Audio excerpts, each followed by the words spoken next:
నమస్తే, welcome to question hour. భారతీయ సంస్కృతి సంప్రదాయాలకు ప్రతిబింబంగా కనిపిస్తారు కొంపెల్ల మాధవీలత. తెలంగాణ బీజేపీలో ప్రస్తుతం ట్రెండింగ్లో ఉన్న పేరు కొంపెల్ల మాధవీలత. పాత బస్తీలో మజ్లిస్ కంచుకోటను ఢీకొట్టడానికి కాషాయ జెండానెత్తిన మహిళా సంచలనం కొంపెల్ల మాధవీలత. కాంట్రవర్సీలకు కేర్ ఆఫ్, ఎవరేమన్నా కూడా డోంట్ కేర్. దూకుడు మీద ఉన్నటువంటి హైదరాబాద్ బీజేపీ ఎంపీ అభ్యర్థి మాధవీలత గారితో ఈనాటి క్వశ్చన్ అవర్ కొనసాగిద్దాం. నమస్కారం మాధవీలత గారు. ఈనాటి కార్యక్రమంలో మిమ్మల్ని ప్రశ్నలు సంధించడానికి మా సీనియర్ జర్నలిస్టులతో పాటు ఎడిటోరియల్ స్టాఫ్ అందరూ కూడా వేయించేస్తున్నారు. వారందరి తరపున మీకు ఈ కార్యక్రమానికి స్వాగతం పలుకుతూ, ఒకటి, ఏ కార్యక్రమాన్ని ప్రారంభించినా కూడా మీరు మంచి దైవస్థుతితో ప్రారంభిస్తారట. ఈ కార్యక్రమాన్ని కూడా అలాంటి స్థుతితో ఏమైనా ప్రారంభిద్దామా? తప్పకుండా అండి. ఓం జాతవేదుశేషనవామసోమమరాతి యతో నిదహాతి వేదః సన పరిషదతి దుర్గాణి విశ్వ నావేవ సింధుం దురితాత్యగ్నిః తామగ్నివర్ణాం తపసా జ్వలంతీం వైరోచనీం కర్మఫలేషు జుష్టాం దుర్గాం దేవీగుం శరణమహం ప్రపద్యే సుతరసితరసే నమః అగ్నే త్వం పారయానవ్యో అస్మాన్ స్వస్తి భిరతి దుర్గాణి విశ్వా పూశ్చ పృథ్వీ బహుళాన వర్వీ భవాతోకాయతనయాయ సంయోః విశ్వాణినో దుర్గః జాతవేధः సింధుర్ననావ దురితాదిపర్షి అగ్నే అత్రివన్మనసా గృణానో స్మాకం బోధ్యవిత తనూనాం పృతనాజితగుం సహమానముగ్రమగ్నిగుం గవేమ పరమాసదస్థాత్ సనప్పనిషదతి దుర్గాణి విశ్వాక్షామద్దేవో అతి దురితాత్యగ్నిః ప్రత్నోషి గమీఢ్యో అధ్వరేషు సనాశ హోత నవ్యస్య సస్యీ స్వాంచ అగ్నే తనువం పిప్రయస్వ స్వభ్యంచ సౌ భగమాయజస్వ గోభిర్జుష్టమయజో నిషిక్తంతవేంద్ర విష్ణోరను సంచరేమ నాకస్య పృష్టమపి సంవిసానో వైష్ణవీం లోకైహమాదయంతాం ఓం కాత్యాయనాయ విద్మహే కన్యకుమారి ధీమహి తన్నో దుర్గి ప్రచోదయాత్. ఓం శాంతి శాంతి శాంతి. ఆ జగన్మాత అనుగ్రహంతో నారీ శక్తిని చాటడానికి మీరు రంగంలోకి దిగుతూ ఉన్నారు. రైట్, ఇక మన కార్యక్రమంలోకి వస్తే, చాలా పేద కుటుంబం నుంచి వచ్చారు, మంచి చదువుకున్నారు, కళాకారిణిగా ఎన్నో ప్రదర్శనలు ఇచ్చారు, కార్పొరేట్ బిజినెస్లో మంచి పేరు సంపాదించారు. ఏంటి కొత్తగా రాజకీయాల్లోకి రావాలని ఎందుకు అనిపించింది? రాజకీయాలు కొత్తగా ఎందుకు అనుకుంటున్నారు మీరు? అంటే మిగతా వాటిల్లో సాధించిన వాళ్ళు రాజకీయాల్లోకి రాకూడదా? రాజకీయాలు అనేది నా ఉద్దేశంలో ఒక వ్యక్తికి హాబీగా ఉండవలసిన విషయం. అది మనకి సినిమాలు చూడడం సరదాగా ఉంటుంది, సంగీతం ఒక హాబీగా ఉంటుంది. అలా రాజకీయంలో రావడం కూడా మనిషి వ్యక్తిత్వంలో ఒక హాబీగా ఉండొచ్చుగా. అందులోకి రావడానికి మనిషి ఒక పరిపక్వత, పరిపూర్ణత వచ్చాక రావడం అనేది కూడా వ్యక్తిత్వంలో ఒక భాగమై ఉండొచ్చు. కానీ రాజకీయాలంటే ఈరోజు వ్యాపారపరంగా మారిపోయాయి. చాలామంది అదే చేస్తున్నారు. రాజకీయ నాయకులు ఆరోపణలు ఎదుర్కొంటున్నారు, రాజకీయ నాయకులే స్కామ్లలో ఎదుర్కొంటున్నారు, రాజకీయ నాయకులే సంపాదనకు తెగబడుతున్నారు. దీన్ని ఎట్లా చూడాలి? మాధవీలత గారు రాజకీయాలను ప్రక్షాళన చేయాలని వచ్చారా, లేదా వాళ్ళ బాటల్లోనే పయనిస్తారా? రాజకీయాల్లో మాత్రమే ఉందనుకుంటున్నారా మీరు? నేను అన్ని చోట్ల ఉందనుకుంటున్నాను. అన్ని చోట్ల ఉన్న రాజకీయాలను ప్రత్యేకంగా చూడవలసిన అవసరం ఉంది. చట్టసభల్లో ఉంటారు ఈ రాజకీయ నాయకులే, చట్టాలు చేస్తారు, ప్రజలకు చట్టాలను అమలు చేసేందుకు వీలుగా అన్నీ అమలు పరచాలి. అలాంటి వాళ్ళు నిజాయితీగా ఉండాలి, నిక్కచ్చిగా ఉండాలి. కానీ అలా లేదు. అలా లేదు కాబట్టే నేను వచ్చాను. అదే ప్రక్షాళన చేస్తారా అంటున్న ఈ రాజకీయ వ్యవస్థని. ఆ ధోరణి ఉంది కాబట్టే వచ్చానంటున్నాను నేను. విరంచి ఆసుపత్రి పెట్టి రోగులకు వేయాల్సిన బిల్లు కంటే ఎక్కువ వేసిన కొంపెల్ల మాధవీలత, నేను రాజకీయాలను ప్రక్షాళన చేయడానికి, రాజకీయాలను వ్యాపారంగా చూడకుండా ఉండడానికి వచ్చాను అంటే నమ్మాలా? మీరు కనుక ఒకవేళ కోర్టు ఆర్డర్ కనుక చూసి ఉంటే, పరిశీలన అనేది ఇరుపక్కల తెలుసుకున్నాక మాత్రమే చేసేది పరిశీలన. ఇరు వర్గాలను మీరు పరిశీలించి ఉంటే నేను తల వంచి ఉండేదాన్ని. మీరు విరంచి హాస్పిటల్లో సమాజ సేవ చేశారని చెప్తారా మేడం? 100% చెప్తాను. నేను వ్యాపారం చేయలేదు, కేవలం సమాజ సేవ. పేద ప్రజలు ఉన్నారు, వాళ్ళకు వైద్యం చేశారు. నేనేం చారిటబుల్ ట్రస్ట్ హాస్పిటల్ కాదు కదా. నేనేమి చారిటబుల్ ట్రస్ట్ అని పెట్టలేదు కదా బోర్డు అక్కడ. నేను చారిటబుల్ ట్రస్ట్ అని పెట్టి ఉంటే, అది ఒక ట్రస్ట్ హాస్పిటల్ అని పెట్టి ఉంటే మీరు ఈ ప్రశ్న నన్ను వేయొచ్చు. మీరు చాలా చోట్ల చెప్పారు మానవ సేవయే మాధవ సేవ అని చెప్తున్నారు. ఎస్. మీరు ఈ మధ్యలో ఒక సేవ చూశాను, ఏం సేవ చెప్పండి? ఫ్లైట్లో వాటర్ బాటిల్ పంచుతూ ఇదే సేవ అని చెప్పారు. నేను ఇదే సేవ అని నేను చెప్పలేదు. ఫ్లైట్లో వాటర్ బాటిల్ పంచి మానవ సేవ మాధవ సేవ అంటారా? రోడ్డు వెంట ఎవరైతే దాహంతో అలమటించే వారికి ఇస్తే అవుతుంది. నాకు అర్థం కాలేదు. ఫ్లైట్లో మీరు వాటర్ బాటిల్స్ ఇస్తున్నారు, అదేంటో అర్థం కాలేదు, అది చెప్పండి. 8 గంటలు ఫ్లైట్ లేట్ అయింది. 1 కాదు 2 కాదు, 8 గంటలు ఫ్లైట్ లేట్ అయింది. నాకు మైగ్రేన్ వస్తోండింది, నాకు విపరీతంగా హెడ్ఏక్, నేను తినకుండా వెళ్ళాను. బై 8th అవర్కి మనకు డిన్నర్ సర్వ్ అయిపోయి ఉండాలి. అక్కడికి వెళ్ళాను నేను. అప్పటికి ఈ స్టాఫ్ ఏదైతే క్రూ ఉన్నారో వాళ్ళు ఎవరికి ఫుడ్ ఇంకా సర్వ్ చేయట్లేదు, వాళ్ళు కన్ఫ్యూజ్డ్ స్టేట్లో ఉన్నారు. వాళ్ళది పాపం తప్పు కాదు. మిగతా ప్యాసెంజర్స్ వచ్చి యాజిటేట్ చేస్తున్నారు. దట్స్ అ టైమ్ వెన్ ఒక చదువుకున్న వ్యక్తిగా I have to help to calm down the situation. అక్కడ ఉన్న వాళ్ళకి నేను ఒకటే చెప్పాను, ప్యాసెంజర్స్కి, పెద్దవాళ్ళకి, ఈ టైంలో మీరు యాజిటేట్ అవ్వకూడదు, క్రూ ఇంకా టెన్స్గా ఫీల్ అవుతుంది. ఇక్కడ ఉన్న ఎయిర్ హోస్టెస్ దీనికి ఏ రకంగానే మనకు సమాధానం ఇవ్వలేరు. కానీ ఇంత లోపల let us see how can we attend to the needs of the passengers. ఆ టైంలో నాకు హెడేక్ చాలా ఎక్కువైపోయింది. అందులో నేను ఇంటెన్స్ డే అంతా వర్క్ చేసి వెళ్ళాను. అక్కడికి వెళ్ళినప్పుడు అప్పుడు వాళ్ళు ఇమీడియట్గా నా మాట విని సరే ఫుడ్ అన్నా సర్వ్ చేద్దాం, సింపుల్ స్నాక్స్ అని. నీళ్లు తాగి ఆ పొట్లను చింపేటప్పుడు అందులో కార్న్ ఉండింది. ఒక 2 నా నోట్లో వేసుకునేసరికి నాకు ఒక పిల్లవాడి ఏడుపు వినిపించింది. నాకు చాలా అసహ్యం అనిపించింది. నేను నా గురించి ఆలోచించుకోవడం ఏంటి టైంలో, చిన్న బిడ్డలు ఇంతమంది కూర్చున్నారు అని చెప్పి నా తినే పొట్లం పక్కన ఫస్ట్ పెట్టేసి అక్కడికి 20-30 కార్న్ ప్యాకెట్స్ తీసుకొని వాటర్ తీసుకొని మొత్తం ఫ్లైట్లో ఉన్న చిన్న పిల్లలు ముసలి వాళ్ళకి ముందు నేను వెళ్ళి డిస్ట్రిబ్యూట్ చేశాను. అది ఎక్కడో అక్కడున్న వాళ్ళు ఎవరో దాన్ని బహుశా తీసుకున్నట్టున్నారు. అది ఎలా సర్క్యులేట్ చేసుకున్నారో నాకు తెలీదు. అంతేకాని నేను చేసుకున్న పనిని కనుక నేను పబ్లిసిటీలోకి తీసుకొని రావాలి అనుకుంటే 20 ఏళ్లుగా నేను చేస్తున్నవి ఎన్నో ఎప్పుడో పబ్లిసిటీకి రావాల్సి ఉండేది. ఇంతకాలం వెయిట్ చేయాల్సిన అవసరమే లేదు. Okay madam. ఎంఐఎం కోట మీదకి పోటీకి వెళుతున్న మాధవీలత కిల్ అవుతారా, కిల్లర్ అవుతారా, జైంట్ కిల్లర్ అవుతారా? అయ్యా, ఆఖరి పదాలు అర్థం కాలేదు. కిల్ అవుతారా, జైంట్ కిల్లర్ అవుతారా? నేను కిల్ అవుతానా, జైంట్ కిల్లర్ అవుతానా అని ఆలోచించుకొని నేను ఈ రంగంలోకి దిగలేదండి. న్యాయాన్ని ఆల్రెడీ ఇప్పటి వరకు కిల్ అవుతున్న ప్రజలకు వాళ్ళ కోసము కిల్ అవ్వడానికన్నా జైంట్ కిల్లర్ అవ్వడానికన్నా నేను రెడీగా ఉన్నానా లేదా అన్న ప్రశ్నకు నా సమాధానం రంగప్రవేశం చేయడం. 40 ఏళ్ళ నుంచి ఒక ఎంపీ గెలుస్తూ ఉన్నాడు, ఆయన అన్యాయంగా గెలిచాడని మీరు ఎందుకు అనుకుంటా ఉన్నారు? న్యాయమా అన్యాయమా అనేది వాళ్ళు మాట్లాడే పద్ధతి బట్టి, వాళ్ళు చేసే పనులను బట్టి, దాని పర్యవసానాన్ని బట్టి తెలుస్తుంది మనకి. ఎంతసేపు అంటే నేను 20 ఏళ్ళుగా పుట్టి పెరిగాను కాబట్టి ఒక గ్రౌండ్ రియాలిటీ ఒక వరకు తెలుసు. రెండో గ్రౌండ్ రియాలిటీ ఏంటంటే నేను చారిటబుల్ వర్క్స్ చేసేటప్పుడు నేను మద్రాసాలకు కూడా వెళ్ళి పనిచేస్తాను. నేను పసమంద స్త్రీలతో వెళ్ళి పనిచేస్తాను. గవర్నమెంట్ ఆడపిల్లల కాలేజెస్లు ఉంటే ముస్లిం పిల్లలకి నేను ఫీజులు కడతాను. ఇవి చూసే ప్రతిసారి కూడా నాకు గ్రౌండ్ రియాలిటీకి, వాళ్ళు మాట్లాడుతున్న వాటికి, వాళ్ళు మాట్లాడుతున్న ద్వేషపూరితమైన మాటలకి ఎక్కడ కనెక్షన్ దొరకలేదు. అప్పుడు ఇలా కాదు అని చెప్పి I started working every day for 365 days. Then నాకు అర్థమైంది ఏమిట్రా అంటే ఇది కేవలం ఒక స్వార్థపూరితమైన ఆలోచనే తప్ప నిజంగానే ఇప్పుడు ఆయన అద్భుతమైన ఒక ముస్లిం అయి ఉండి వాళ్ళ కోసం పనిచేసిన ఆనందమే మనకి. ఎందుకంటే ఏదో ఒక కంప్లీట్ ఒక సెక్ట్ బాగుపడుతోందని ఆనందించుండేదాన్ని నేను. ఇది హిందువో ముస్లింకో సంబంధించింది కాదు. ఇక్కడ బడుగుపడ్డ వాళ్ళు ఇంకా అయిపోతూనే ఉన్నారు. ఆ మతం అనే పేరుతో వాళ్ళు రెచ్చగొడుతున్నది ఏదైతే ఉందో, అనవసరంగా ముక్కుపచ్చలారని పిల్లల మనసులు పాడైపోతున్నాననే బెంగ, బాధ, భయం.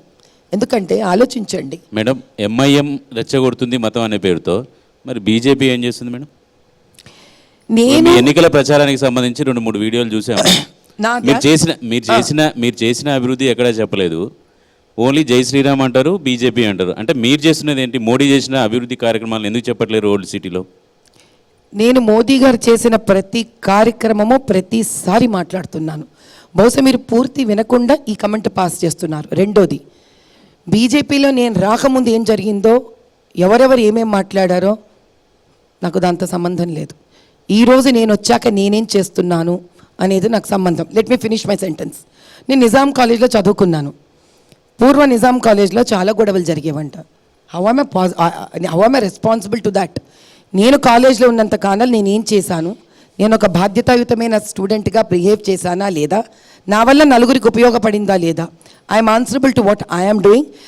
ఐఎమ్ ఆన్సరబుల్ టు మై ఇప్పుడు ఈ ఉన్న 15-30 రోజులలో నేను ఎవరిని చూసి ఇన్స్పైర్ అయ్యి నేను ఒక ప్లాన్ ఆఫ్ యాక్షన్కి నేను చేస్తున్నాను అనేది ఇంపార్టెంట్ నాకు. కానీ బీజేపీ హిందుత్వ పునాదుల మీద ఏర్పడింది. మిజోరాం లాంటి ప్రాంతంలో మహిళలపై జరుగుతున్న అత్యాచారాలు మీకు గుర్తురాలేదా? ఇప్పుడు వచ్చిన కాబట్టి ఇప్పుడు వాళ్ళని చూసి ఇన్స్పైర్ అయ్యి చెప్తున్నారు కదా.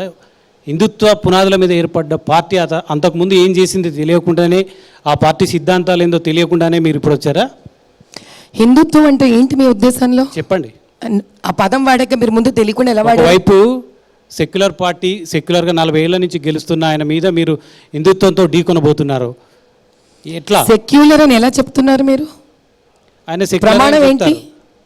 ఈ సెక్యులారిటీకి ప్రమాణం ఏంటి? మీరు హిందుత్వం అని ఎలా చెప్తున్నామో ఆయన సెక్యులర్ అని చెప్తున్నారు. హిందుత్వం నేను మొదలుపెట్టింది కాదయ్యా. హిందుత్వం సనాతనం. అదే ఇప్పుడు చెప్పేది.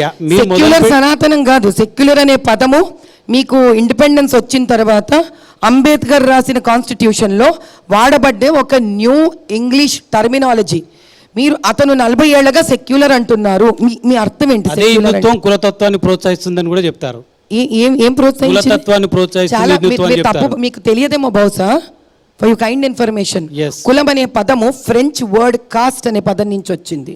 If you can go through a book called the speaking tree, అందులో చెప్పబడుతుంది 18th సెంచరీలో భారతదేశంలో ఇంకా బ్రిటిష్ ప్రభుత్వం రాకముందు ఎప్పుడైతే ఈస్ట్ ఇండియా కంపెనీ వచ్చిందో కులం అనే పేరే లేదు మన మధ్యలో. For your kind information. అప్పుడు అక్కడున్న సివిల్ సర్వెంట్స్ని వాళ్ళు పంపించారు భారతదేశానికి కనిపెట్టడానికి. ఏమని? ఎందుకు వీళ్ళలో ఇంత ఐకమత్యం ఉంది అని. సో కాల్డ్ మీరు ఈరోజు మాట్లాడే ఓబీసీలు కానీ, ఎస్సీలు కానీ, ఎస్టీలు కానీ, ఇంత ఏదైతే మనం ఈరోజు ఇన్ని విభజనలు చేశామో, they are the entrepreneurs and small scale industry individuals. వీళ్ళు ఏవైతే సంపాదనలు చేస్తున్నారో కుల వృత్తుల పేరు మీద, ఆ పేరుతోటి దేవాలయాలు, విద్యా సంస్థలు తయారైబడుతూ ఉండేవి. వీళ్ళ ద్వారానే ఒక భాగము రాజపోషణకు ఆర్థిక వ్యవస్థను అందజేస్తూ ఉండేది.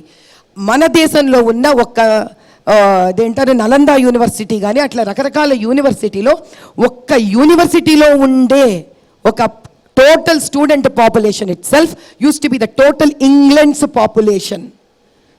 ఆ రోజు వాళ్ళు అది నిర్ణయించుకొని ఒక అనాలిసిస్ రాసి ఈస్ట్ ఇండియా కంపెనీ వాళ్ళు బ్రిటిష్ ప్రభుత్వానికి అందజేశారు. ఈ దేశాన్ని మనము విరగొట్టలేము, ఎందుకంటే ఇక్కడ చాలా పెద్ద సంఖ్యలో శాతంలో there are entrepreneurs here who are called small scale industry entrepreneurs. They are running it. And for the kind information, ఆ యూనివర్సిటీలో చదువుకుంటున్నది వీళ్ళ పిల్లలే ఎక్కువ శాతంలో.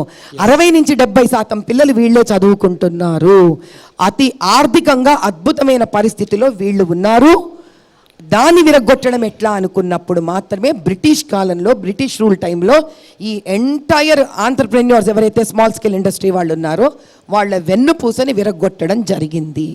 అలా చేస్తున్న సమయంలోనే క్రిస్టియానిటీని ఇంట్రడ్యూస్ చేసుకొని మిషనరీ స్కూల్స్ని పెట్టుకొని మన దగ్గర రన్ అవుతున్న రెగ్యులర్ ట్రెడిషనల్ అండ్ కన్జర్వేటివ్గా ఏ విధంగా అంటే ఆల్ కైండ్ ఆఫ్ సబ్జెక్ట్స్ మనకు తెలిసిన విధి విధానంలో నేర్పించుకుంటున్న యూనివర్సిటీస్ని శిథిలం చేశారు.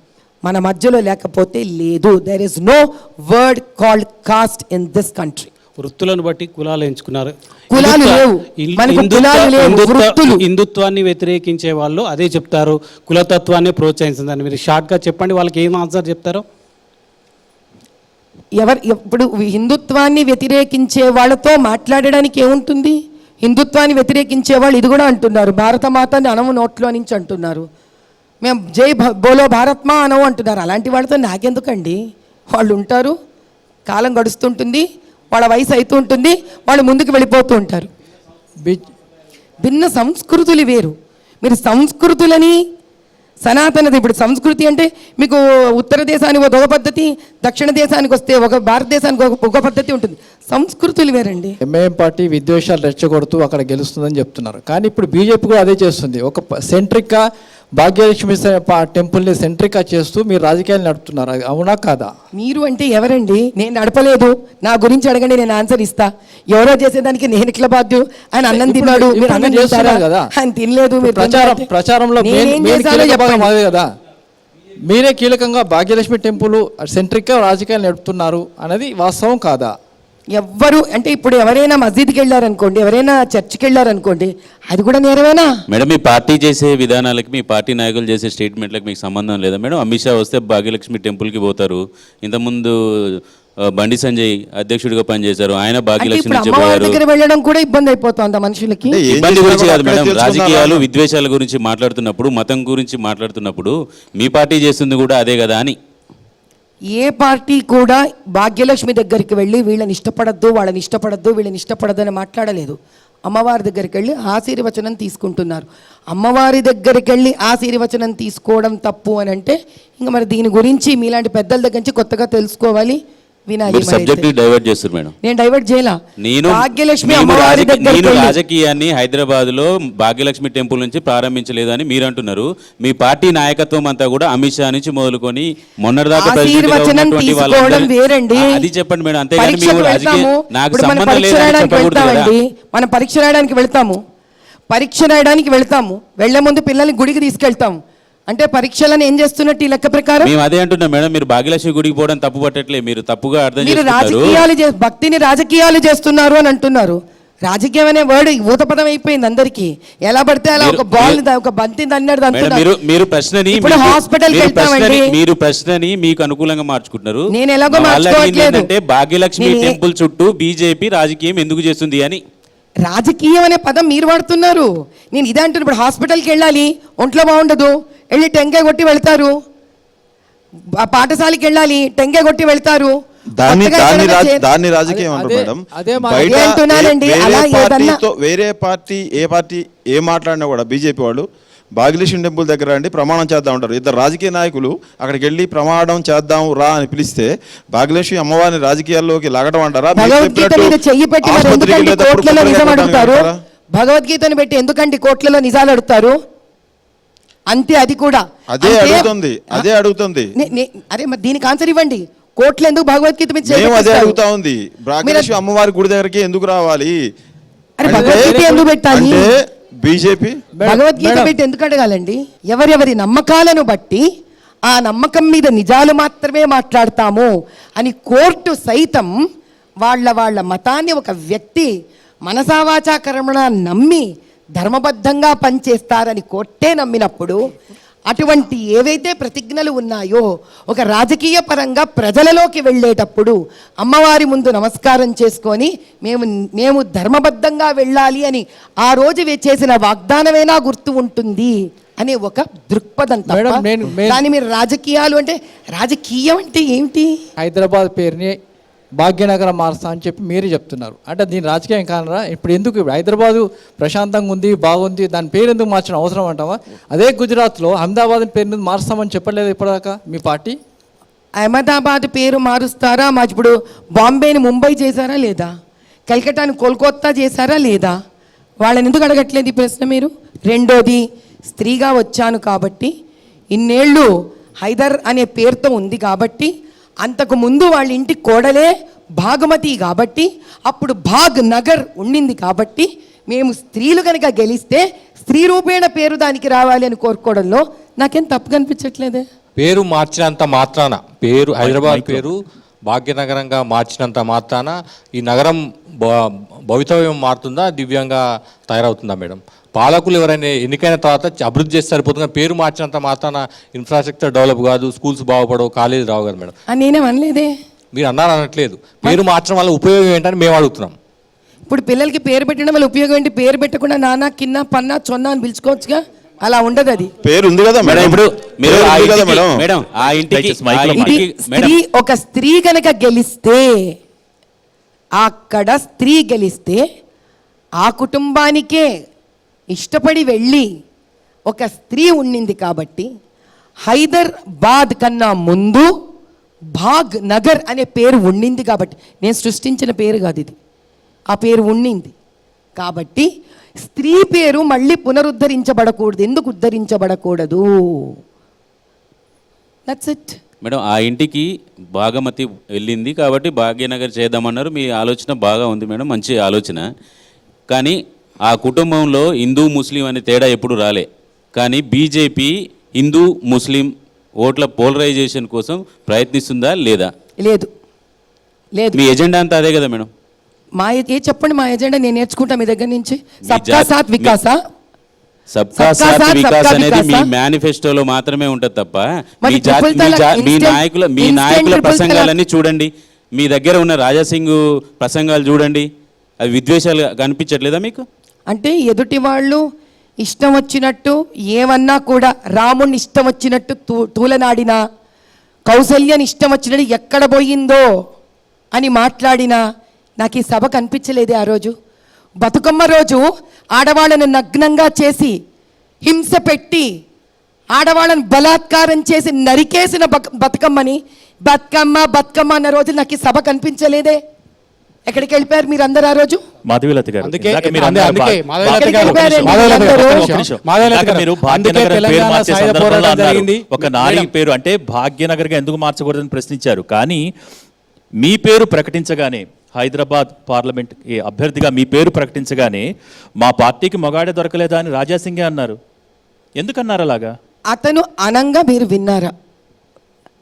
అతను అనంగా did he give a direct open and TV, I mean any channel interview saying that? ప్రచారంలో పాల్గొన్నాడా మేడం మీతో పాటు ఇప్పటివరకు రాజాసింగ్ గారు? వాళ్ళ ఇంటికి వెళ్ళాను నేను, వాళ్ళ భార్య నాతో పాటి, ఆవిడ ధూల్పేట్ మొత్తము. I have been to her place, we have photos, we have videos, if you want we can give all of them to you. ఆవిడ నాతో పాటి ధూల్పేట్ మొత్తము మేము క్యాంపెయిన్ చేయడానికి వీఆర్ రెడీ. నేను ఇంకా ఆ సెక్షన్ వరకు రాలేదు. నేను మీరు ఇప్పుడు వచ్చిన రోజు కలిసి వెళ్తాం. మీరు చెప్పారు ఇంతకుముందు బతుకమ్మ నగ్నంగా ఆడితే ఏం చేశారని చెప్తున్నారు. అదే బతుకమ్మ నగ్నంగా ఆడిచ్చిన వాళ్ళని, దాని వెనుక ఉన్న వాళ్ళని, వాళ్ళ వెనుక పోరాటంలో ముస్లింలు కూడా ఉన్నారు. సోయబుల్లా ఖాన్ లాంటి జర్నలిస్టులు కూడా ఉన్నారు. నేను చాలా మంది సోయబుల్లా ముస్లింలు ఖాన్ పోరాడు. ఏ రజాకారుల గురించి మీరు చెప్తున్నారో ఆ రజాకారులకు వ్యతిరేకంగా పోరాడిన ముస్లిం నాయకులు కూడా ఉన్నారు. వాళ్ళ పోరాటాన్ని తక్కువ చేసి చూపిస్తారా ఇప్పుడు మీరు? నేను ముస్లింల గురించి మాట్లాడట్లేదు, ఒక వ్యక్తి గురించి మాట్లాడుతున్నారు. మీరు దీన్ని ముస్లిం చేస్తున్నారు, నేను వ్యక్తి అంటున్నాను. It is not about Hindu Muslim. ఒకవేళ హిందూ ముస్లిమ్స్ అయి ఉంటే నేను ఇంతమంది ముస్లింలకి పసమందలకు నా కష్టార్జితం పెట్టి నేను ఎందుకు చేస్తా? 1008 డెలివరీస్ నా ట్రస్ట్ డిక్లేర్ చేసినప్పుడు 80% నేను చేసిందే ముస్లిం స్త్రీలకు. మీ ఉద్దేశంలో రజాకారులు అంటే హిందూ ముస్లింల మధ్య పోరాటంగా చూస్తారా? కమ్యూనిస్టులను తెలంగాణ సాయుధ పోరాటంగా చూస్తారు. హిందూ ముస్లింల మధ్య జరిగిన పోరాటంగా మీరు భావిస్తున్నారా? కమ్యూనిస్టులు చెప్పినట్టు తెలంగాణ సాయుధ పోరాటం భూస్వాములకు మధ్య జరిగిన పోరాటంగా చూస్తారా? మీరు ప్రచారంలో కూడా చెప్తారు రజాకారులతో పోరాటం చేస్తున్నా నేను అని చెప్పి. ఈ పోరాటంలో చివరికి బాధపడింది, నాశనమైంది ఎవరు? అది చెయ్యడానికి రజాకార్లను తెప్పించింది ఎవరు? రజాకారుల ఉద్యమం గురించి చెప్పండి మేడం. రజాకారుల ఉద్యమం గురించి మాకు అవగాహన పరచండి మీ భాషలో. ఇప్పుడు మీకు పాకిస్తాన్ నుంచి సెంట్రల్ ఈస్ట్ స్టేట్స్ నుంచి, ఆఫ్ఘనిస్తాన్ నుంచి, రకరకాల భారతదేశం బయట నుంచి వచ్చిన ఎంతోమంది ముస్లిం సైన్యాన్ని వీళ్ళు తెచ్చుకోవడం గురించి నేను మాట్లాడుతున్నాను. నేను అంటే ముస్లిం సైన్యం గురించి చెప్తున్నారా, లేదంటే అసలు దాని ఉద్దేశం రజాకారులు ఎందుకు వచ్చారు? రజాకారుల ఉద్యమం ఏమనుకుంటున్నారు మీరు? కమ్యూనిస్టులు చెప్పిన తెలంగాణ సాయుధ పోరాటానికి మీరు చెప్పిన రజాకారుల పోరాటానికి తేడా చెప్పండి మేడం. ఇప్పుడు 13 నెలలు భారతదేశంలోకి తెలంగాణ రాష్ట్రం అంటే నైజాం ప్రభుత్వం ఏదైతే పరిపాలిస్తోందో భారతదేశంలోకి దీన్ని విలీనం చేయడానికి ఇష్టపడని నిజాం ప్రభుత్వము ఎప్పుడైతే సహాయం కోసం బయట నుంచి ఇక్కడ ఉన్న వాళ్ళని నోరు ముయ్యించడానికి ఒక సైన్యాన్ని తెచ్చుకొని ఆ సైన్యంతో ఎంత దూరమైనా వెళ్ళడానికి రాజీ పడని మనస్తత్వం గురించి మాట్లాడుతున్నాను. తెలంగాణ ప్రజలను హింసించిన ఆనాటి రజాకారులకు వ్యతిరేకంగా, రజాకారుల పార్టీకి వ్యతిరేకంగా ఈరోజు మాధవీలత గారు పోటీ చేసి ప్రతీకారం చాలా సంవత్సరాల తర్వాత తీర్చుకోబోతున్నారా గెలిచి? ప్రతీకారం ఏంటి? ఎవరికి ఎక్కడ అన్యాయం జరిగితే ఆ అన్యాయానికి నిలబడడం, దీని ఒకవేళ మీ భాషలో ప్రతీకారం అంటే అలాగే అనుకోండి, పోనీ నాకు పోయిందేం లేదు అక్కడ. ఇప్పుడు ఓవైసీ మీద గెలుపు అట్లనే చూస్తారా అంటున్నా మీరు. ఓవైసీ మీద ఆ ఒక్క గెలిపే ఎందుకు చూడాలి నేను? వాళ్ళ పసమందలదే వాళ్ళు చేస్తున్న ఇబ్బందులని ఎందుకు చూడకూడదు? మీరు హిందువుల వరకు తెలంగాణలో మీరు అన్నారు హిందూ ముస్లిమ్స్ అందరూ పోరాడారని, అక్కడ హిందువులు ముస్లిమ్స్ అందరూ కష్టపడుతున్నారు. ఎందుకు ఈరోజు బార్కాస్లో నేను చేసిన పాదయాత్రనే ఉంది. ఓవైసీ చేసిన తప్పిదాలు ఏం కనిపిస్తున్నాయి మేడం మీకు? ఏం మంచి పనులు కనిపించాయో అనుకుందాం ఫస్ట్. సరే, మంచి పనులు మీకు కనిపించకపోతే తప్పిదాలు ఎక్కువ కనిపిస్తాయి కదా. ఈరోజు ఎన్నికల ప్రచారంలో అదే మాట్లాడుతున్నారు కదా, ఓవైసీని కాదని మాధవీలత గారికి ఎందుకు ఓటేయాలి? మీరు ఓటు గురించి మాట్లాడుతున్నారు, అసలు ఓటు మీరు గురించి అంటే గెలుపు మాట్లాడట్లేదు. లక్ష్యంగా పనిచేయడం లేదా? కేవలం ఆయనను ఫేస్ చేయడానికి, ఆయన చేసిన అరాచకాలు ఓట్ బయట అనేది పెట్టడానికి ఒక చేస్తున్నారా? వ్యక్తి తన సొంత హక్కు. ఓట్ అనేది ఒక వ్యక్తి తనకు తాను ఆలోచించుకోవాలి, నేను ఈ ఓటు ఎవరికి వెయ్యాలి అని. నిజానిజాలు బయటికి తీసుకురావడం మాత్రమే నా బాధ్యత. I'm not suppose to influence anybody saying that నువ్వు నాకు వెయ్యి. నా ప్రచారంలో మీరు ఎప్పుడు విన్నా కూడా ఓటు నాకు వెయ్యి అని ఒక్క రోజు కూడా నేను అడగలేదు ఎవరిని. ఓటు వేయకుండా పోటీ చేయడం దానికి మేడం ఏం చెప్తారు అది మేడం మీ మీరు? పద్ధతి, మీ మీ మీ తాత్పర్యం అలా ఉండొచ్చు.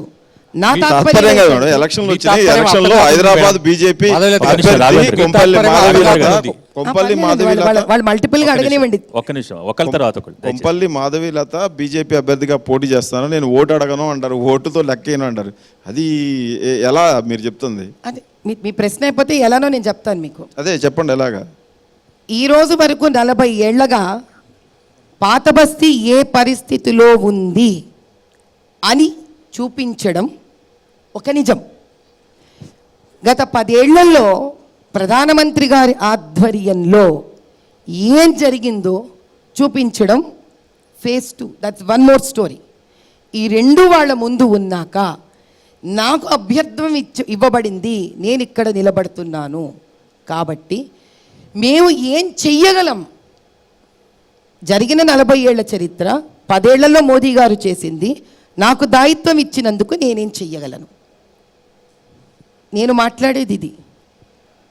ఎందుకంటే నేను ఈ వెళ్ళిన పదయాత్రలో ఎంత భయంకరమైన నిజాలను ఎదురు చూశానంటే, నేనేమి అడగకముందే, ఇంకా నేనేమి చెప్పకముందే, ఏముందమ్మా వస్తారు, అదో ఆ చేయి గుర్తోళ్ళు వస్తారు, వీళ్ళు వస్తారు, ఇది చేస్తామంటారు, అది చేస్తామంటారు, మంచినీళ్ళు కూడా డ్రైనేజ్లో కలిసిపోతున్నాయి అమ్మా, డ్రైనేజ్ నీళ్ళు తాగుతున్నాం మేము ఈరోజు అని చెప్పి బాధపడిన 10-15 ఇండ్లు ఒక ఏరియాలో. ఇంకో చోట అమ్మ మాకు రేవంత్ రెడ్డి గారు బస్సులో టికెట్ ఫ్రీ చేసిన తర్వాత ముస్లిం స్త్రీలు వీళ్ళు ఆటో మొత్తం పని పోయి మాకు 3 నెలలుగా మేము దాని ఫైనాన్స్ కట్టుకోలేక ఏడుస్తూ ఇంట్లో కూర్చున్నాము. ఈరోజు నువ్వు లోపలికి రమ్మా చూడు, నా ఇంట్లో పిడికలి బియ్యం కూడా లేదు. నేను కలెక్టర్ ఆఫీస్కి వెళ్ళి అడిగితే అక్కడి నుంచి నన్ను తోసిపారేశారు, ఎమ్మెల్యే ఆఫీస్కి వెళ్తే నన్ను తోసిపారేశారు. ఇంకో చోటికి వెళ్తే ఈ రోడ్లు ఎంత భయంకరంగా ఉన్నాయంటే, ఒక నార్త్ ఇండియన్ ఆమె పాప షాప్ పెట్టుకొని ఉంది, మా ఆయన ఇక్కడే కింద పడ్డాడమ్మా, హిప్లో బోన్ విరిగిపోయింది, అతనికి నడ్డిలో ఎముక విరిగిపోయింది. ఇంత ముందు ఆటో నడిపేవాడు ఇప్పుడు మంచం మీద ఉన్నాడు. అంటే నాకు కనీసము ఓటు అడగడానికి కూడా ఏ పరిస్థితి ఇది అంటే, కనీసం ఆవిడికి అమ్మ ఈరోజు దాకా బీజేపీ ఇక్కడ ఏ రోజు గెలవలేదు, గెలిచింది వీళ్ళు, ఈరోజు నువ్వు ఎంపీ కింద నన్ను గెలిపించుకుంటే నేను ఇది చేస్తాను అని చెప్పడానికి కూడా నాకు కొన్ని నిమిషాల టైం పడుతుంది అక్కడ. ఆ బాధలు, ఆ కష్టాలు ఎంత భయంకరంగా ఉన్నాయంటే, అసలు అవి వినిన తర్వాత నేను అన్నీ ఆపేసి ముందు అడ్డంగా నాకోటి అని ఆవిడ పరిస్థితుల్లో నేను నిలబడి ఒక్క నిమిషంకి ఆలోచించాను. నేను ఎలా మాధవీలత అంటే గారు, బీజేపీ వరుసగా గెలిచిన సికింద్రాబాద్ లో అలాంటి సమస్యలు లేవా? ఏంటండి? బీజేపీ వరుసగా గెలుస్తుంది కదా సికింద్రాబాద్ లో, మీరు చెప్తున్న ఆటో వాళ్ళ సమస్యలు, మీరు చెప్తున్న డ్రైనేజీలో కలిసి తాగునీటి సమస్య, అది మీరు అక్కడ ఎవరినైతే నిలబెట్టారో వాళ్ళని పిలిచి అంటే మీరు చెప్తున్నారు కదా ఓల్డ్ సిటీ అనేది ఒక దుర్గంధ పూరితమైన నగరం, ఎంఐఎం దాన్ని ఇంత నాశనం అధ్వానంగా చేసింది. సికింద్రాబాద్ లేదండి. నేను సికింద్రాబాద్ లో కూడా ఉండి వచ్చాను. సంతోష్ నగర్ లో కూడా ఉన్నారు కదా సంతోష్ మీరు. నగర్ వేరు, సంతోష్ నగర్ లో ఉండి వచ్చింది. ఈ రోజుకో చూస్తే 25 ఏళ్ల క్రితం అసలు అప్పుడు ఇంకా వీధులు చాలా పెద్దగా ఉన్నాయి, దాంతో పోలిస్తే ఇప్పుడు ఇంకా భయంకరంగా అయిపోయింది.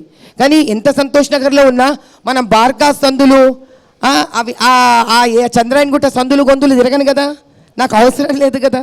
ఎంతవరకు పరిమితో అంతవరకే తిరుగుతాము, అంతవరకే తెలుసుకుంటాము. మీరు చెప్తున్నట్టుగా ఆ ఓల్డ్ సిటీని న్యూ సిటీ చేయాలనుకున్నా, మీరు చెప్తున్న ఈ సమస్యలన్నీ చేయాలన్నా కూడా ఎన్ని వేల కోట్లు అవుతాయో తెలుసు కదా. ఎంపీగా మీరు అనుకున్నట్టుగా మీరు గెలిస్తే అంత డబ్బులు, అన్ని పనులు ఎక్కడి నుంచి తెస్తారు, ఎలా తెస్తారు? ఇప్పుడు ఓవర్ నైట్ వేలు వస్తాయా, లక్షలు వస్తాయా, కోట్లు వస్తాయా అనేది మీ ప్రశ్న. అసలు చేసే ఉద్దేశం అనేదే ఉంటే, because Italy, if you go to Italy, Milan మొత్తము చాలా చిన్న వీధులు, సందులు ఉంటాయి. విపరీతమైన చరిత్ర ఉంటుంది ఇటలీలో. అసలు అక్కడ అర్థం కూడా కాదు ఎలా వెళతారా అని మామూలుగా అనుకుంటే మనం. కానీ ఆ సన్న వీధులు, గొంతులు కూడా అందంగా తయారు చేసి అక్కడ వాళ్ళకి అన్ని సరఫరాలు అందజేస్తూ దాన్ని ఇప్పటికీ టూరిజంలో హైయెస్ట్ లెవెల్లో చాలామంది ఇటలీకి వెళ్ళే పరిస్థితికి తీసుకొచ్చారు. సికింద్రాబాద్ గురించి ప్రధానమంత్రికి సంబంధం లేదన్నప్పుడు ఇప్పుడు మిమ్మల్ని హైదరాబాద్లో మిమ్మల్ని గెలిపించిన సందులు గొంతులు అలాగే ఉంటాయి, సికింద్రాబాద్లో ఇంకొకరిని గెలిపించిన సందులు గొంతులు అలాగే ఉంటాయి కదా. ఎందుకు మిమ్మల్ని గెలిపించాలి మరి? మీరు సంబంధం లేదు ప్రధానమంత్రికి అని నేను అన్నాను అని మీరు డిసైడ్ అయిపోయి అనేశారు. కానీ నేను మొత్తం మాట్లాడనివ్వండి. నేను ప్రధానమంత్రి గారికి సంబంధం ఉందా, సంబంధం లేదా గురించి నేను మాట్లాడలేదు. ఇవి ఏవైతే ఉన్నాయో ఈరోజు దాకా దీని మీద వాయిస్ రేస్ చేసే బాధ్యత ఎమ్మెల్యేలుగా, ఎంపీలుగా ఉన్నప్పుడు ఈరోజు దాకా వాయిస్ ఎందుకు రేస్ చేయలేదు? సికింద్రాబాద్లో కూడా రేజ్ చేయలేదు మేడం కిషన్ రెడ్డి గారు. కిషన్ రెడ్డి గారు సికింద్రాబాద్ లో ఇక్కడ స్టేట్ గవర్నమెంట్ లో కూర్చోవట్లేదు కదండి ఆయన. అదే మేము అడిగేది, ఈ సందులు గొంతుల సమస్యలన్నీ పరిష్కరించేది స్టేట్ గవర్నమెంట్ లో ఉన్న పార్టీకి ఓట్లేస్తే రేపు రూపురేఖలు ఏమైనా మారుతాయో మీకెందుకు వేయాలి? సికింద్రాబాద్ లో బీజేపీకి ఎందుకు వేయాలి? హైదరాబాద్ లో స్టేట్ గవర్నమెంట్ ఎవరు నిర్ణయించుకున్నారు? వాళ్ళు నిర్ణయించుకున్నారు కదండి. పక్కా ఇండ్లు ప్రధానమంత్రి గారి కింద, పక్కా ఇండ్లు ప్రధానమంత్రి గారి కింద ఉన్నాయి. వాళ్ళకి భోజనాలు ప్రధానమంత్రి గారి కింద ఉన్నాయి. అన్న యోజన అని మొదలుపెట్టారు ఆయన. ఆడవాళ్లకు ఒక విధమైన వాళ్ళకి స్వావలంబన్ భారత్ కింద వాళ్ళ కాళ్ళ మీద వాళ్ళు నిలబడడానికి మొదలుపెట్టారు ఆయన. ఈ రోడ్లు అనేది I'm going to open up this thing in the parliament also, requesting that what it can be done to them. అది లేకపోతే we're going to put representations to the state government asking that why it is this way. ఇవి చేస్తూ there are still other programmes that can be done. వాళ్ళ కోసము ఒక పక్కా ఇండ్లు కానీ, వాళ్ళ కాళ్ళ మీద వాళ్ళు నిలబడేది కానీ, వక్ బోర్డ్ నుంచి సెంట్రల్ ఫండ్స్ కానీ, మిగతా అవన్నీ చేసుకుంటూ ఉంటూ దీని మీద we going to raise voice. We're going to raise voice. Yes madam, మీకు ఓల్డ్ సిటీ చూస్తే కన్నీటి పర్యంతమైంది, అక్కడ సమస్యలు చూస్తే కన్నీళ్ళు వచ్చాయని చెప్తున్నారు. కేంద్ర ప్రభుత్వం పని కాదు అని అన్నట్టు చెప్తున్నారు, కేవలం రోడ్లు అని చెప్తున్నారు. మోడీ గారు 10 ఏళ్ల కాలంలో అధికారంలో ఉన్నప్పుడు మహారాష్ట్రలో ధారావి, ముంబైలో ధారావి ప్రాంతంలో భారీ ఎత్తున అభివృద్ధి కార్యక్రమాలు కేంద్ర ప్రభుత్వం నేతృత్వంలో 100 కోట్లు ఖర్చు పెట్టి ధారావి ప్రాంతంలో చేశారు. అలాంటిది చేయొచ్చు కదా. ఇక్కడ కూడా కేవలం ఎంఐ ఎంపీ ఉన్నంత మాత్రాన అక్కడ అభివృద్ధి చేయకూడదని ఏమైనా ఉందా? 350 crores ఇవ్వడం జరిగింది, కానీ అందులోంచి ఒక్క రూపాయి కూడా బయటికి రాకపోవడం. మాధవీలత ఎంపీగా గెలవడం కోసం ఇప్పుడు ఈ సమస్యలన్నీ చెబుతా ఉంది, తానే గుర్తించినట్టుగా మాట్లాడుతూ ఉంది. మాధవీలత ఎంపీగా పోటీ చేయాలనుకోకపోతే ఇవన్నీ మాట్లాడదు అంటే? మాధవీలత ఎంపీగా ఈరోజు టికెట్ వచ్చింది కాబట్టి ఈ ఫోరం వచ్చింది. ఫస్ట్ ఆఫ్ ఆల్ నాకేం అవసరం, మీరు పిలిస్తే నేను వచ్చాను, నేను తెచ్చుకునే అవసరం లేదు. ఫోరం వచ్చింది, బీజేపీ ఫోరం. బీజేపీ అనట్లా, ఎన్టీవీ ఫోరమే, the forum with sitting here. అక్కడ ఫస్ట్ వస్తే ఇక్కడికి వస్తారు, నెక్స్ట్ ఫస్ట్ బీజేపీ ఫోరం. ఇద్దరు ప్రశ్నలు నిర్ణయించుకోండి. Let me answer one after the other. ఈరోజు మాధవీలతకు బీజేపీ వాళ్ళు టికెట్ ఇచ్చారు కాబట్టి you are even bothering to question Madhavilatha. ఇదే మాధవీలత 8 ఏళ్లుగా వర్క్ చేస్తూ ఉన్నా కూడా ఈ మాధవీలత ఎవరెవ్వరికి తెలీదు. ఇదే మాధవీలత ధర్మబద్ధంగా పనిచేసిన నాడు కూడా ఆవిడ ఎక్కడ కరెక్టా, రైటా, రాంగా అని కూడా తెలుసుకునే పరిస్థితి ఎవ్వరికీ లేదు. మాధవీలత ఒక నేషనల్ ఫిగర్ అయ్యేందుకోసమే ఈరోజు హైదరాబాద్ని ఎంచుకుంది, అక్కడ బీజేపీ నుండి పోటీ చేస్తుంది. అలా మీరు అనడంలో నాకేం ఇబ్బంది ఏం లేదు, ఆశ్చర్యమూ లేదు. నేను అస్సలు కష్టపడను. అనుకునే వాళ్ళని మనం ఎవ్వరము మార్చలేము. చేయాలనుకున్న వాళ్ళు అనుకునే వాళ్ళని పట్టించుకోరండి. నేనేం చేయాలనుకున్నాను, నేను అభివృద్ధి తీసుకురావాలో లేదో 20 ఏళ్ళగా నా స్వార్జితంలో నుంచే సేవ చేసిన దాన్ని రేపొద్దున మార్చాలనుకుంటానో మార్చనో ప్రజలకే తెలుసు.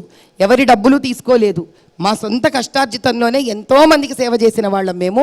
రేపొద్దున ఒక అవకాశం వచ్చి గెలిస్తే సేవ చేస్తాము అనే నమ్మకం నాకుంది, ప్రజలకుంది. మేడం. మీరు నమ్మితే నమ్మండి, నమ్మకపోతే నమ్మకపోతే. మేడం, అసదుద్దీన్ లాంటి వ్యక్తి మీద పోటీ చేస్తే నాకు గుర్తింపు వస్తుందనేటువంటి ఉద్దేశంతోనే ఈరోజు మాధవీలత పోటీ చేస్తుంది అనేటువంటి ఒక ఆరోపణ మీ మీద ఉంది. ఈరోజు హైదరాబాద్ నుండి మీరు పోటీ చేయడానికి ప్రధానమైనటువంటి కారణం ఏంటి? అక్కడ బీజేపీ గెలవడానికి అవకాశాలు చాలా తక్కువగా ఉన్నటువంటి నేపథ్యంలో హైదరాబాద్ని మాధవీలత ఎంచుకోవడంలో ఉద్దేశం ఏంటి? 25 ఏళ్ళగా అక్కడ పుట్టి పెరిగానండి. 2 కర్ఫ్యూలు చూశాను నేను, 2 భయంకరమైన కర్ఫ్యూలు చూశాను నేను. ఆ తర్వాత వివాహమై బయటకు వచ్చిన తర్వాత బహుశా మారి ఉంటుంది అనుకున్నాను.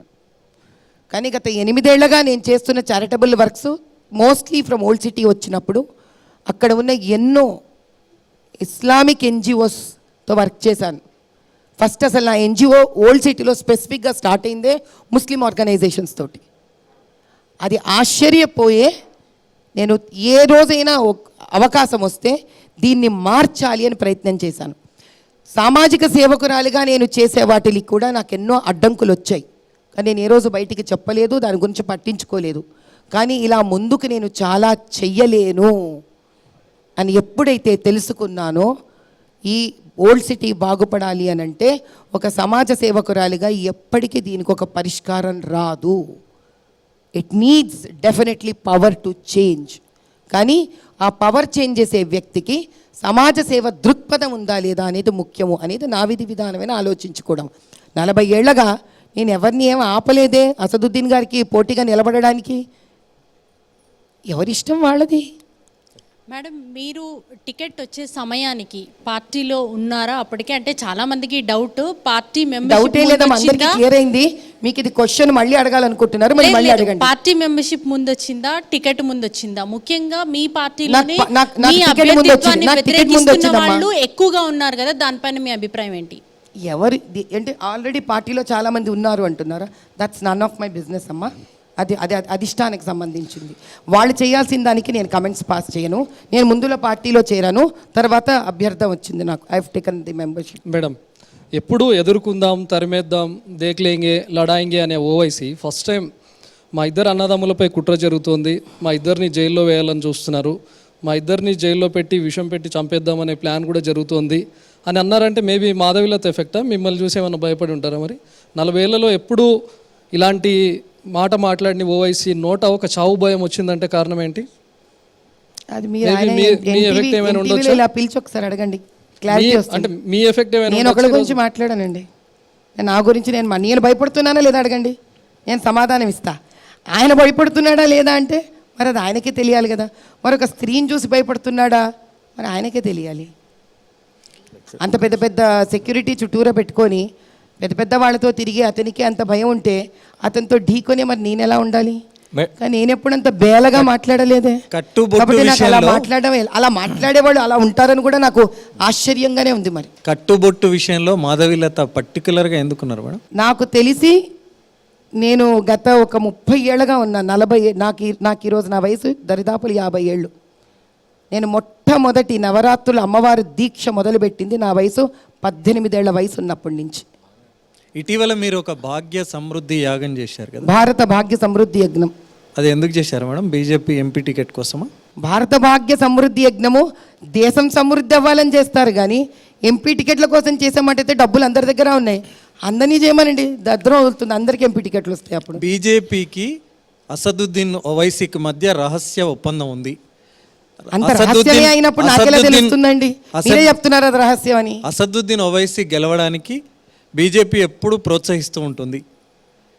మాధవీలతను ఒక బలి పశువును చేయడానికి బీజేపీ అక్కడ అభ్యర్థిని నిలబెట్టిందంటే, పోనీ బలి పశువుగా అనుకుంటే నిజాలను బయటకు తీసుకొచ్చే బలి పశువు అనుకుందాం.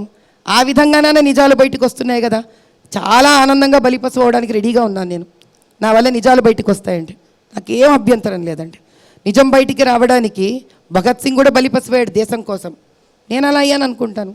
తేడా పడుతుంది నాకు. మేడం, దేశవ్యాప్తంగా 400 సీట్లు టార్గెట్ పెట్టుకున్న ఒక జాతీయ పార్టీ మీకు పిలిచి టికెట్ ఇచ్చినప్పుడు మీరు నేను కాన్స్టిట్యున్సీకి వెళ్ళి ఓటు అడగను అంటే రేపు వాళ్ళు ఎలా రియాక్ట్ అయ్యే అవకాశం ఉంటుంది? ఎలాగైనా రియాక్ట్ అవ్వనండి. నేను చేసే పని నేను చేస్తున్నా ధర్మబద్ధంగా. నేను 40 ఏళ్ల వాళ్ళ పరిస్థితిని ముందు పెడుతున్నాను. 10 ఏళ్లుగా మోదీ గారు చేసిన అద్భుత కార్యక్రమాలను ముందు పెడుతున్నాను. నేను నన్ను గెలిపించుకుంటే నేనేమి చెయ్యగలను అనేది చెప్తున్నాను. నేను నిర్ణయం వాళ్ళది. మేడం, ఎంపీగా హైదరాబాద్ ఎంపీగా అవకాశం ఇస్తే ఆక్రమణకు గురైన వక్ఫ్ బోర్డులను వెనక్కి తెస్తానన్నారు కదా, ఎన్నికల ప్రచారంలో అంటున్నారు. ఇప్పటిదాకా ఉన్న ల్యాండ్ వెనక్కి తేలేంలేండి. దాని కాస్ట్ ఏదైతే ఉందో అది నిరూపించబడినప్పుడు వాళ్ళ మీద కోర్టే పెనాల్టీ వేస్తుంది. కానీ అంతవరకు తీసుకొని వెళ్తాను నేను, దాన్ని ఖచ్చితంగా తీసుకొని. ఇప్పుడు వెనక్కి తెస్తారా తీరా? మీరు ఎన్నికల ప్రచారాలు చెప్తున్నారు కదా.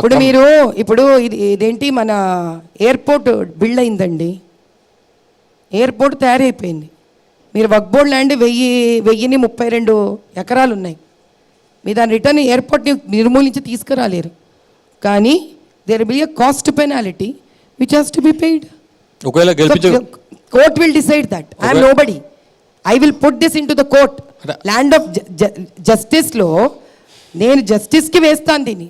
లా ఆఫ్ ల్యాండ్ ముందు పెడతాను నేను దాన్ని. గెలిపిస్తే వేస్తారు, గెలిపించకపోతే వదిలేస్తారు ఆ సబ్జెక్టు. గెలిపించడం ప్రూఫ్స్ అన్నీ ఉండి అక్కడ వేస్తే కోర్టు కేసు ముందుకు వెళుతుందండి.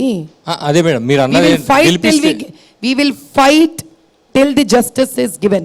గెలిపించినా గెలిపించకున్నా హైదరాబాద్ ప్రజలు మిమ్మల్ని ఎంపీగా we will fight till the justice is given అంటే మీరు అనేది ఎంపీగా గెలిచినా గెలవకున్నానా?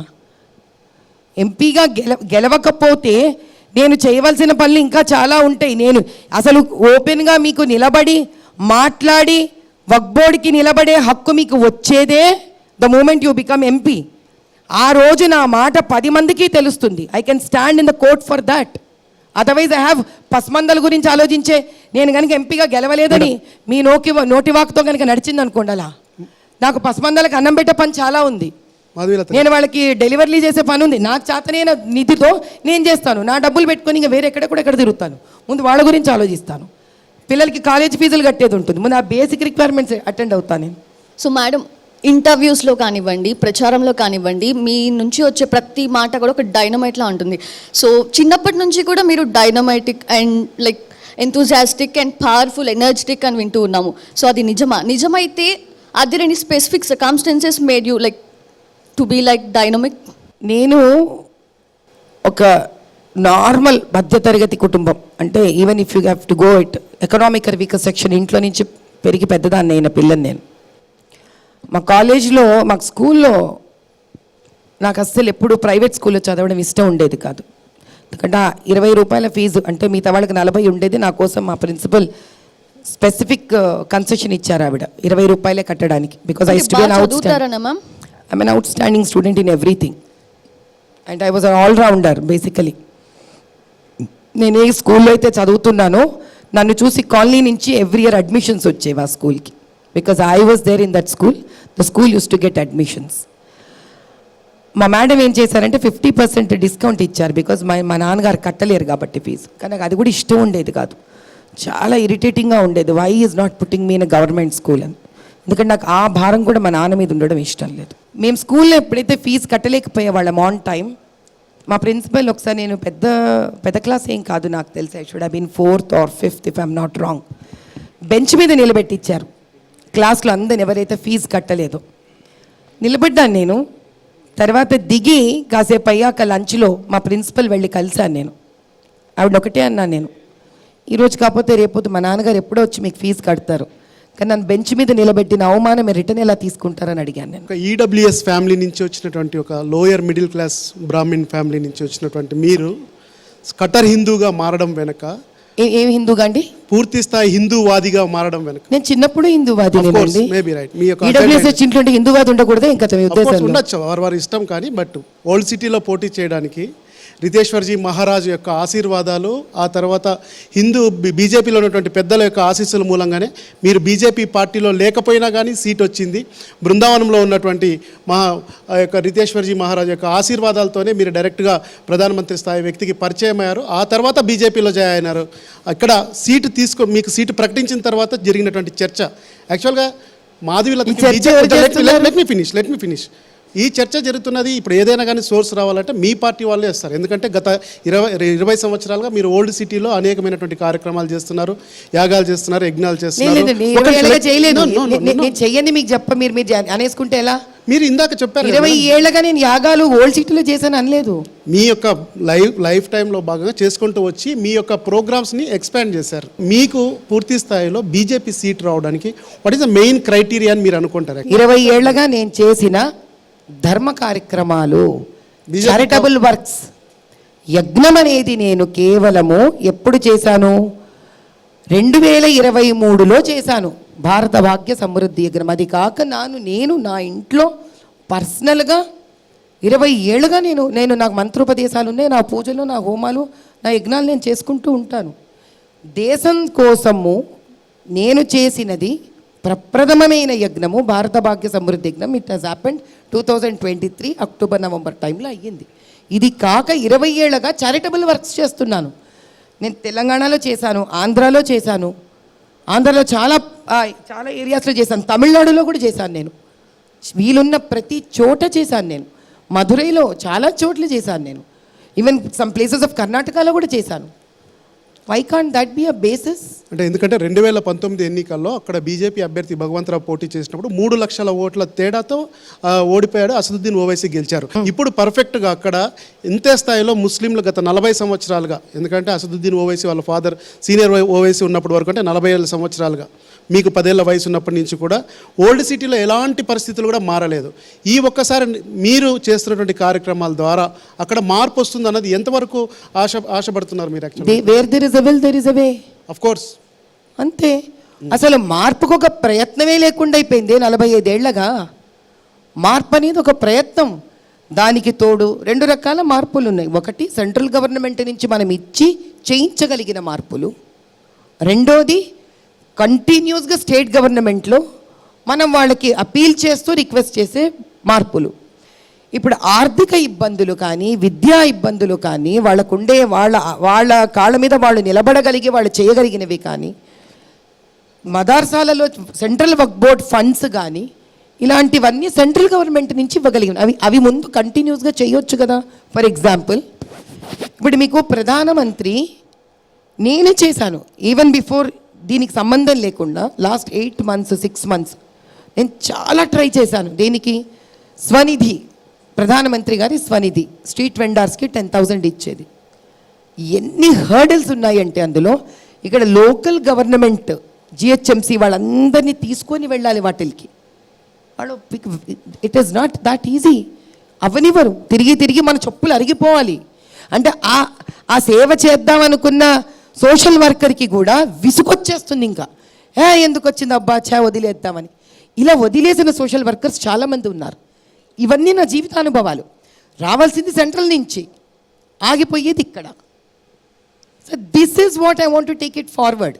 ఈరోజు మీరు ఇమీడియట్గా స్టేట్ గవర్నమెంట్తో ఒక చిన్న రోడ్డు వేయించలేకపోవచ్చు, కానీ ఆ ఇంట్లో బీదరికం ఆపేయచ్చు, ఆ ఇంట్లో ఒక స్ఫూర్తిని తీసుకురావచ్చు. ఆ స్త్రీ 4వ తరగతో 5వ తరగతో చదువుకొని ఉంటే ప్రధానమంత్రి విశ్వకర్మ యోజనలో వాళ్ళని పెట్టించి 500 రూపాయలు పర్ డే 15 daysకి దానికి నేర్పించి వాళ్ళకొక విద్యను వచ్చేటట్టు చేసి సెల్ఫ్ హెల్ప్ స్కీమ్స్ కింద వాళ్ళని నిలబెట్టి వాళ్ళకు ఒక లోన్ ఇప్పించి వాళ్ళ కాళ్ళ మీద వాళ్ళు నిలబెడితే that is a big journey, at least a kick start. Baddam Balareddy 60,000తో ఓడిపోయారు. ఆ తర్వాత ఎప్పుడు చూసినా కూడా బీజేపీ 1,00,000, 2 లక్షలకు పైగా ఓట్లతో ఓడిపోయింది. మాధవీలత ఇప్పుడు ఎంఐఎంని టచ్ చేయగలుగుతుందా, దాటి వెళ్ళగలుగుతుందా అనే డౌట్స్ ఉన్నాయి. అనుమానం అనేది ఉండడం చాలా సహజం. ఎందుకు? 40 ఏళ్లగా నెగ్గలేదు కాబట్టి అనుమానం ఉండడంలో తప్పేమీ లేదు. ఎందుకు మీకు అనుమానం ఉంది అని నేను అనట్లేదు, కానీ దీన్ని నేను ఎందుకు నెగ్గగలను, నా నమ్మకం ఏమిటి అని అంటే ఇందులో 2-3 విషయాలు ఉన్నాయి. ఒకటి, 40 ఏళ్లగా ఒకే చోట స్టాగ్నెంట్ అయిపోయినాయి వాళ్ళ lifes. That itself is a painful thing for them. రెండోది, ఎవరెవరైతే ఆ ఓల్డ్ సిటీ గురించి ఇన్ని ఏండ్లు, నేను ట్రిపుల్ తలాక్కి వర్క్ చేశాను, నేను ఆడపిల్లలతో వర్క్ చేశాను, అందరితో చిన్నపిల్లలతో వర్క్ చేశాను, మద్రాసాస్తో, అంటే ఈ రోజు వరకు ఈ దృక్పథంతో ఎవరు వర్క్ చేయలేదు. నేను వర్క్ చేశాను. నేను గ్రాస్ రూట్ లెవెల్ ఎంతవరకు అని అంటే ఆ డ్రైనేజ్ క్లీనింగ్ కూడా నేనే డబ్బులు ఇచ్చాను ఒకరోజు. ఆ ఫ్రిడ్జ్ గిఫ్ట్ ఇవ్వడానికి వెళ్ళాను. 7 నియోజకవర్గాల పరిధిలో పనిచేశారా మీరు? ఏంటండి? 7 నియోజకవర్గాల పరిధిలో ఉన్న దాదాపు 20 లక్షల ఓటర్లు ఉన్నారు అక్కడ. మీరేమో వాళ్ళు ఒక 6 లక్షల బోగస్ ఓటర్లు అంటారు. ర్యాండమ్ గా చేశాను. అంటే ఈ ఒక్క కాన్స్టిట్యుయెన్సీని పట్టుకుని బార్కాస్ చేశాను, చంద్రన్గుట్ట చేశాను, యాకత్పురా చేశాను, దాని తర్వాత బహదూర్పురా చేశాను. కానీ నాకు ఎవరెవరు ఎక్కడెక్కడి నుంచి రిక్వెస్ట్ వస్తే వెళ్ళేదాన్ని.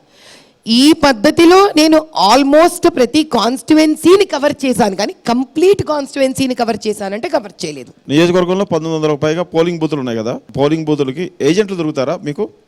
దొరకడానికి ఏముందండి, ఇబ్బంది ఏం లేదు దొరకడానికి. మనుషులే అద్భుతంగా ఉన్న దేశం ఇది. అక్కడ సమస్య అదే చెప్తారు. అక్కడ దొరకడం ఏజెంటే ఇబ్బంది కాదు. ఉండరు కొన్ని ఏరియాల్లో. ఎందుకు అదే బీజేపీకి ప్రాబ్లం. దాన్ని మాధవీలత ఎలా ఈసారి చాలా మంది యువత పోలింగ్ బూత్ ఏజెంట్లు, అసలు స్త్రీలు రెడీగా ఉన్నారు, మీరు ఆశ్చర్యపోతారు. అవునా మేడం? 300-400 పైగా స్త్రీలు కొట్లాడుతున్నారు. ఈసారి మేము వెళ్ళి కూర్చుంటాం పోలింగ్ బూత్ ఏజెంట్స్ కింద అని. మీకు బయట బాగా సపోర్ట్ వస్తుంది సోషల్ మీడియాలో. ఏంటంటే ఎక్కడి నుంచి? సోషల్ మీడియాలో బయట బాగా సపోర్ట్ వస్తూ ఉంది. కొల్లాపూర్లో బర్రెలక్క అని మొన్న అసెంబ్లీకి పోటీ చేశారు ఒక ఆమె కూడా విపరీతంగా ఫాలోయింగ్ వచ్చింది మేడం. 5000 ఓట్లే వచ్చాయి. అసలు యుల్ బి సర్ప్రైజ్డ్. నేను సోషల్ మీడియా చూడను అసలు. మీరు సోషల్ మీడియా స్టార్ కదా. నేనా? చేసేవాళ్ళు చేశారేమో, నాకు అసలు అంత టైం కూడా ఉండదు. నేను ఏదో ఇలా చూసే లోపలే ఇంకో ప్రోగ్రామ్ వస్తుంది, ఇంకో కాల్ వస్తుంటుంది. మేడం, ఉంటుంది. బీజేపీలో ఒక నిర్మలా సీతారామన్, ఒక స్మృతి ఇరానీ బీజేపీలో ఒక మిస్సైల్స్గా పనిచేశారు. వాళ్ళని ఆ రకంగా గుర్తింపు వచ్చింది. ఇప్పుడు కొత్తగా ఆ స్టార్ కోలోకి మాధవీలత గారు వచ్చారంటున్నాం, ఏం చెప్తారు? అలా అనేవాళ్ళు వాళ్ళ ఉద్దేశం అయి ఉండొచ్చు. అది నేను ఇంకా అంత ఎత్తుకు ఎదగకుండా నేనేం చెప్తాను, వాళ్ళతో సరిసమానాన్ని నేను ఎలా చేసుకుంటాను? వాళ్ళు సీనియర్స్, స్టాల్వర్డ్స్, నేను ఇంకా బుడి నడకలు కూడా వేయట్లేదు అనేవాళ్ళు మహానుభావులు. కానీ నాకు అంత స్థాయి ఇంకా ఈ రోజైతే లేదు. నరేంద్ర మోడీ గారు దృష్టిలో పడ్డారు ఒక్క ఇంటర్వ్యూతో. సో ఆయన దృష్టిలో పడిపోయారు ఆల్రెడీ. రాజకీయంగా మీకు ఫ్యూచర్ ఉంటుందేమో. మాధవీలత అమాయకంగా కనిపిస్తారు కానీ అమాయకురాలు అయితే కాదు.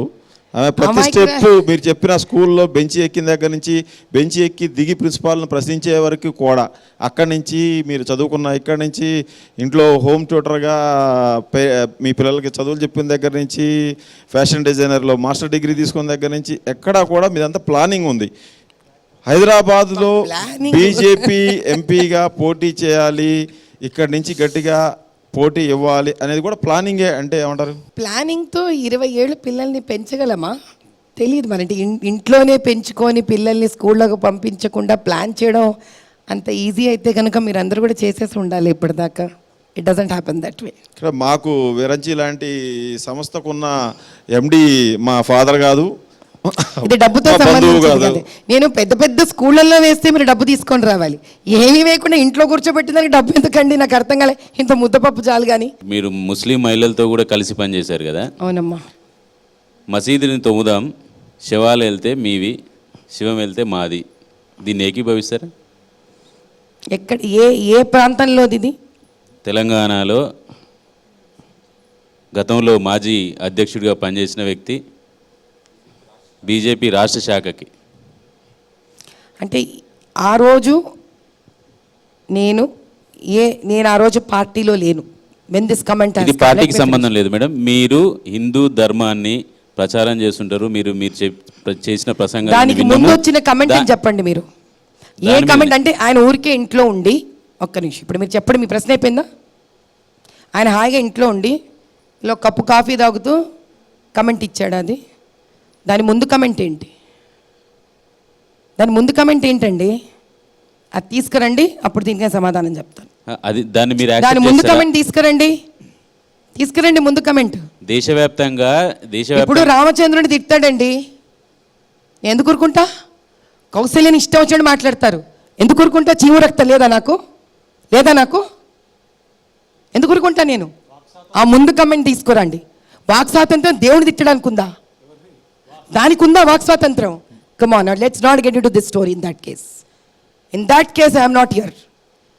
రామచంద్రుని కానీ దేవుళ్ళని కానీ తిట్టేది వాక్ స్వాతంత్రం అయితే ఇదా వాక్ స్వాతంత్ర ఆర్టికల్ 19 ఇచ్చింది. బండి సంజయ్ గారు ఏం చెప్పారో తెలుసా మీకు? అంటే మరి 15 నిమిషాలు చిటిక వేసిన దానికి ఏమంటారు? చంద్రశేఖర్ గారు, దయచేసి అది కాదండి, మైక్లో మాట్లాడండి. 15 నిమిషాలు చిటిక వేసిన దానికి ఏమంటారు మరి? మీ సిద్ధాంతం కత్తి కాదండి, రాయి వాళ్ళకి తలలు నరికేసే హక్కులున్నాయా?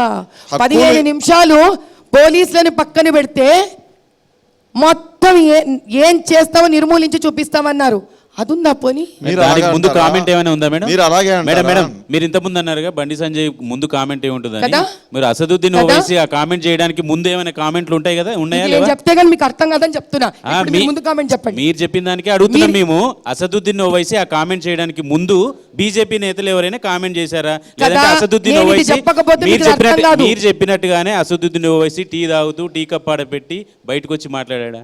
ఓపెన్ గా సభలోనే బండి మాట్లాడారు. సంజయ్ కూడా ఓపెన్ గా సభలోనే మాట్లాడాడు మేడం. అందుకే అదే నేను ఇప్పుడు మీకు ఎందుకు చెప్పానంటే ఇది మీరు ఫస్ట్ కౌంటర్ పార్ట్ ఎలా చెప్పలేదో దీనికి కూడా కౌంటర్ పార్ట్ ఉంది అని చెప్తున్నాం మేము. దాని కౌంటర్ పార్ట్ పక్కనండి నేను చెప్తున్నాను ఎగ్జాంపుల్. అసదుద్దీన్ ఓవైసీ కావచ్చు, బండి సంజయ్ నేను మీకు కావచ్చు, ఇచ్చేది అందుకే. బీజేపీ లీడర్లు కావచ్చు, ఊరికే ఇప్పుడు కప్పు కాఫీ నేను తాగి కాదయ్యా, ఆ ఇప్పుడు నేను ఈ కామెంట్ మాట చెప్తే చేయండి. మీరు నేను ఈ మాట మాట్లాడగానే మీరు ఫస్ట్ పార్ట్ అడుగుతున్నారా లేదా నన్ను? ఇది మీరు అడుగుతారని తెలుసు కాబట్టే మీకు ఎగ్జాంపుల్ ఇస్తున్నా. ముందు ఏ పార్టీ చెప్పండి. నేను కూడా అదే అడుగుతున్నా మేడం. ఓవైసీ చేసిన కామెంట్లు అంటున్నారు బండి కదా, సంజయ్ది ఓవైసీ పార్టీ చేసిన చెప్పండి. కామెంట్స్ కంటే ముందు కామెంట్స్ ముందు బండి సంజయ్ గారు అన్న కమెంట్ కి కౌంటర్ పార్ట్ ముందు ఫస్ట్ పార్ట్ ఇవ్వండి నాకు. అంటే ఒకటి మేడం, మమ్మల్ని వేశారు మేడం. వాళ్ళు అంటే మీరు అంటారు వాళ్ళు కొడితే మీరు కొడతారు, అంతేనా? మీరు చెప్పదలుచుకుంది హిందూ ధర్మం అదే చెప్తుందా మేడం? హిందూ ధర్మం ఏం చెప్తుంది? పరమతం పట్ల ఏమని చెప్తుంది? పరమతం ఏం పట్ల చెప్తుందో ఇప్పుడు నేను భగవద్గీత చెప్పాలి. ఇప్పుడు అదే దట్ మీరు ఈస్ నాట్ చెప్పండి రెలవెంట్ మేడం. హియర్. అంటే హిందూ ధర్మము ఇష్టం వచ్చిన నానాకారు కూతులు దేవుళ్ళ గురించి మాట్లాడితే కూడా నోరు మూసుకోమని కూడా ఏం చెప్పలేదే. రెండోది, ఇప్పుడు ఇంకా మన దేవుణ్ణి తిడతారు, తల్లులను తిడతారు, ఆడకూతుళ్ళని తిడతారు, నోరు మూసుకొని ఉండడం ఇది ధర్మం అయితే అది మరి మీరే నిర్ణయించుకోవాలి. ఎందుకంటే ప్రజలు ఇప్పుడు ఆలోచించేది అదే. ఇంతమంది పెద్దలు యోగ్యులు కూర్చొని ఇక్కడ మీ దేవుళ్ళని తిడతారమ్మా, మీరు నోరు మూసుకొని జీవోత్సవాల్లాగా మీరు బతకండి. డైవర్ట్ అలా చేస్తున్నారు మాట్లాడలేదు మేడం, మీరు మేడం, డైవర్ట్ అలా చేస్తున్నారు. మాట్లాడలేదు. జైలా, ఎవరు మీ అలా బండి మాట్లాడలేదు. సంజయ్, హిందువులను ఇప్పుడు ఆయన ఏమడిగాడు? అలా కౌంటర్కి కౌంటరా? తిట్టడాన్ని ఎవరు కూడా- కౌంటర్కి కౌంటరా అని అడుగుతున్నారు మీరు. కౌంటర్కి కౌంటరా? ఆమోదించారు. కౌంటర్కి డైవర్ట్ చేస్తున్నారు, మీరు డైవర్ట్ చేస్తున్నారు. నేను ఏది డైవర్ట్ చేయలే. మీరు కౌంటర్కి కౌంటరా అని అడుగుతున్నారు. అవును మేడం, ఇస్తారా? అంతే నేను ఒకటే చేస్తారా? అడుగుతున్నా, కౌంటర్ ఏంటి? ఏం అడిగితే అది కౌంటర్. అదే మేడం, మీరు ఏది అడిగితే మసీదులు కౌంటరు. తవ్వండి, మసీదులు ఏది- తవ్వండి. అది కాదే. దానికి ముందు ఏం మాట్లాడారు? అవునండి, అతను అంటాడు. మీరేమంటున్నారు? వాళ్ళు అతను అంటాడా? మీరు విజ్ఞత లేని వాళ్ళు అని మీరు అన్నవాళ్ళు కాదండి, అంటారు. అతను అంటాడా? విజ్ఞత అది ఓకేనా ఉన్నవాళ్ళు, మీకైతే? విజ్ఞత ఉన్నవాళ్ళు మీరు అలాగే అంటారా అని అడుగుతున్నాం. అంటే మేము మీరు అంటారా అని అడుగుతున్నాం మేము. ఇప్పుడు మీకు 1 లైన్లో ఆన్సర్ ఇస్తా దీనికి. రామచంద్రుడి తల్లిని అన్న మా అమ్మని అన్న ఒకటే. మేము అనమని అనలేదు మేడం. మీరు ఆగండి. రామచంద్రుడి తల్లిని అన్న మా అమ్మనన్న ఒకటే. విఘ్నత ఉంటే నోరు మూసుకోవాలి. అయితే నేను I'm not diverting madam, I'm not diverting it. Bandi Sanjay గారు అన్న కమెంట్కి దాన్ని ఇనిషియేటింగ్ కమెంట్ కూడా మీరు చెప్పాలి అన్నా నేను. ఓకే, మాధవీలత గారు కరుడు కట్టిన హిందూయిస్టు నిర్వచనం చెప్పండి. అందుకే అందరికీ సరి సమానంగా సేవ చేస్తున్నాను నేను, కుల మత విచక్షణ భేదం లేకుండా. భారతీయ సమాజంలో, ప్రధానంగా హిందూ సమాజంలో వివాహ వ్యవస్థ భారతీయ స్త్రీలను కట్టుబానిసలుగా చేసింది. ఏం చేయలేదండి. ఒక్క నిమిషం. కట్టుబానిసలుగా చేయలేదు. బీజేపీ ప్రభుత్వం కూడా పరమత వివాహ వ్యవస్థలో కూడా దూరుతుందనే విమర్శకు మీరు ఏం చెప్తారు? పరమత వివాహ వ్యవస్థలో దూరలేదు. ట్రిపుల్ తలాక్ ఖురాన్ ప్రకారము 9 నెలల నుంచి 12 నెలల వ్యవస్థలో 3 సార్లు ఇచ్చేటప్పుడు ఇరు వర్గాల సమ్మతి, ఇరు వర్గాలకు వివాహమైనప్పుడు ఎంతమంది కూర్చుంటారో అంతమందితో ఏవేవైతే ఆడపిల్ల తరపున వాళ్ళు ఇవ్వడం జరిగిందో అవన్నీ అక్కడ పెట్టి ఈ 3 సార్లు 9 నుంచి 12 నెలల వ్యవధి తీసుకొని ఇవ్వవలసిన విధి విధానాన్ని కొంతమంది మధ్యవర్తులు వాళ్ళ స్వలాభం కోసము ఇన్స్టెంట్ ట్రిపుల్ తలాక్ అనే దాన్ని వాడడం చేత అక్కడ చదువు లేని ఆడపిల్లలు, బీదరికంలో ఉన్న ఆడపిల్లలకి జీవితాలు నాశనమైపోతున్నాయి. కాబట్టి ఈ వ్యవస్థను ఎవరో ఒకళ్ళు ముందుకొచ్చి నిర్మూలించాలి అనే దృక్పథంతో ఇన్స్టెంట్ ట్రిపుల్ తలాక్ని రద్దు చేయడం జరిగింది. ఓకే, మన దేవుణ్ణి ఏమన్నా అంటే మనం ఊరుకోం, మన విశ్వాసాలకు ఎవరైనా విఘాతం కలిగిస్తే ఊరుకునేది లేదు, మన విశ్వాసాలకు ఎవరైనా వ్యతిరేకంగా వెళ్తే ఊరుకునేది లేదు. అలాంటప్పుడు పరమతంలో వాళ్ళ విశ్వాసాలని గౌరవించాలి. వాళ్ళు ఏమొచ్చి మాకు ఇది మారాలి, త్రిపుల్ తలాక్ను మార్చాలని మీకు ఎక్కడ మొరబెట్టుకున్న దాఖలాలు కనిపించడం, ఎందుకు పరమతంలో అక్కడ పోయి మారుస్తున్నారని చెప్తున్నారు? For your kind information, Yes. 1937లో ఎప్పుడైతే బ్రిటిష్ ప్రభుత్వము షరియత్ లాని, it is based on the cultural and the norms being followed by the local religious people అని అనింది. కానీ ఎక్కడ కూడా it as per the constitution it cannot interfere and it has not been given the status of law in the constitution. ఎప్పటి వరకైతే అది వాళ్ళ మధ్యలో, ఫర్ ఎగ్జాంపుల్ మనకి సతి కూడా అంతే, డౌరీ కూడా అంతే, వాళ్ళ వరకు వాళ్ళు కనుక దీన్ని పాటిస్తున్నంత వరకు, దీనివల్ల ప్రాణహాని జరగనంత వరకు, అక్కడ స్త్రీ ఎవరైనా కోర్టుని అప్రోచ్ కానంత వరకు షాబాను కేసులో జరిగినట్టు మనకి సంబంధం లేదు. కానీ ఎప్పుడైతే ఒక వ్యక్తి హింస పడుతోందో, వ్యక్తి లా ఆఫ్ ల్యాండ్ని అప్రోచ్ అవుతుందో, then it is a law which will get in to the subject. Madam, Owaisi brothers నుంచి మీకు ప్రాణభయం ఏమైనా ఉందా? నేను అంత దూరం ఆలోచించలేదండి. మరి ఎందుకు 11 మంది సెక్యూరిటీని పెట్టుకున్నారు? ఎందుకంటే మనం తెలుసుకోవాల్సింది ఒకటి ఉంది, ఒక వ్యక్తికి ప్రాణభయం ఉందా లేదా అనేది ఇంటెలిజెన్స్ రిపోర్ట్ కూడా ఒకటి ఉంటుంది. ఫస్ట్ ఆఫ్ ఆల్ అంటే ఆ సెక్యూరిటీని మీరు అడిగారా, వాళ్ళే ఇచ్చారా? ఫస్ట్ ఆఫ్ ఆల్ నేను సెక్యూరిటీ సెంట్రల్ గవర్నమెంట్ నుంచి వచ్చింది. They would have had their own intelligence report. Second thing,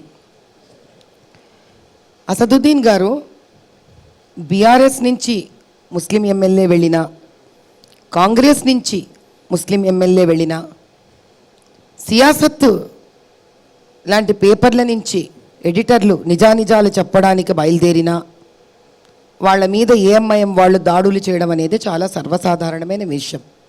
అదే కాకుండా బీజేపీ నుంచి కూడా ఇది వరకు చంద్రాయణగుట్టలో ఒక లేడీని నిలబెట్టడం జరిగింది.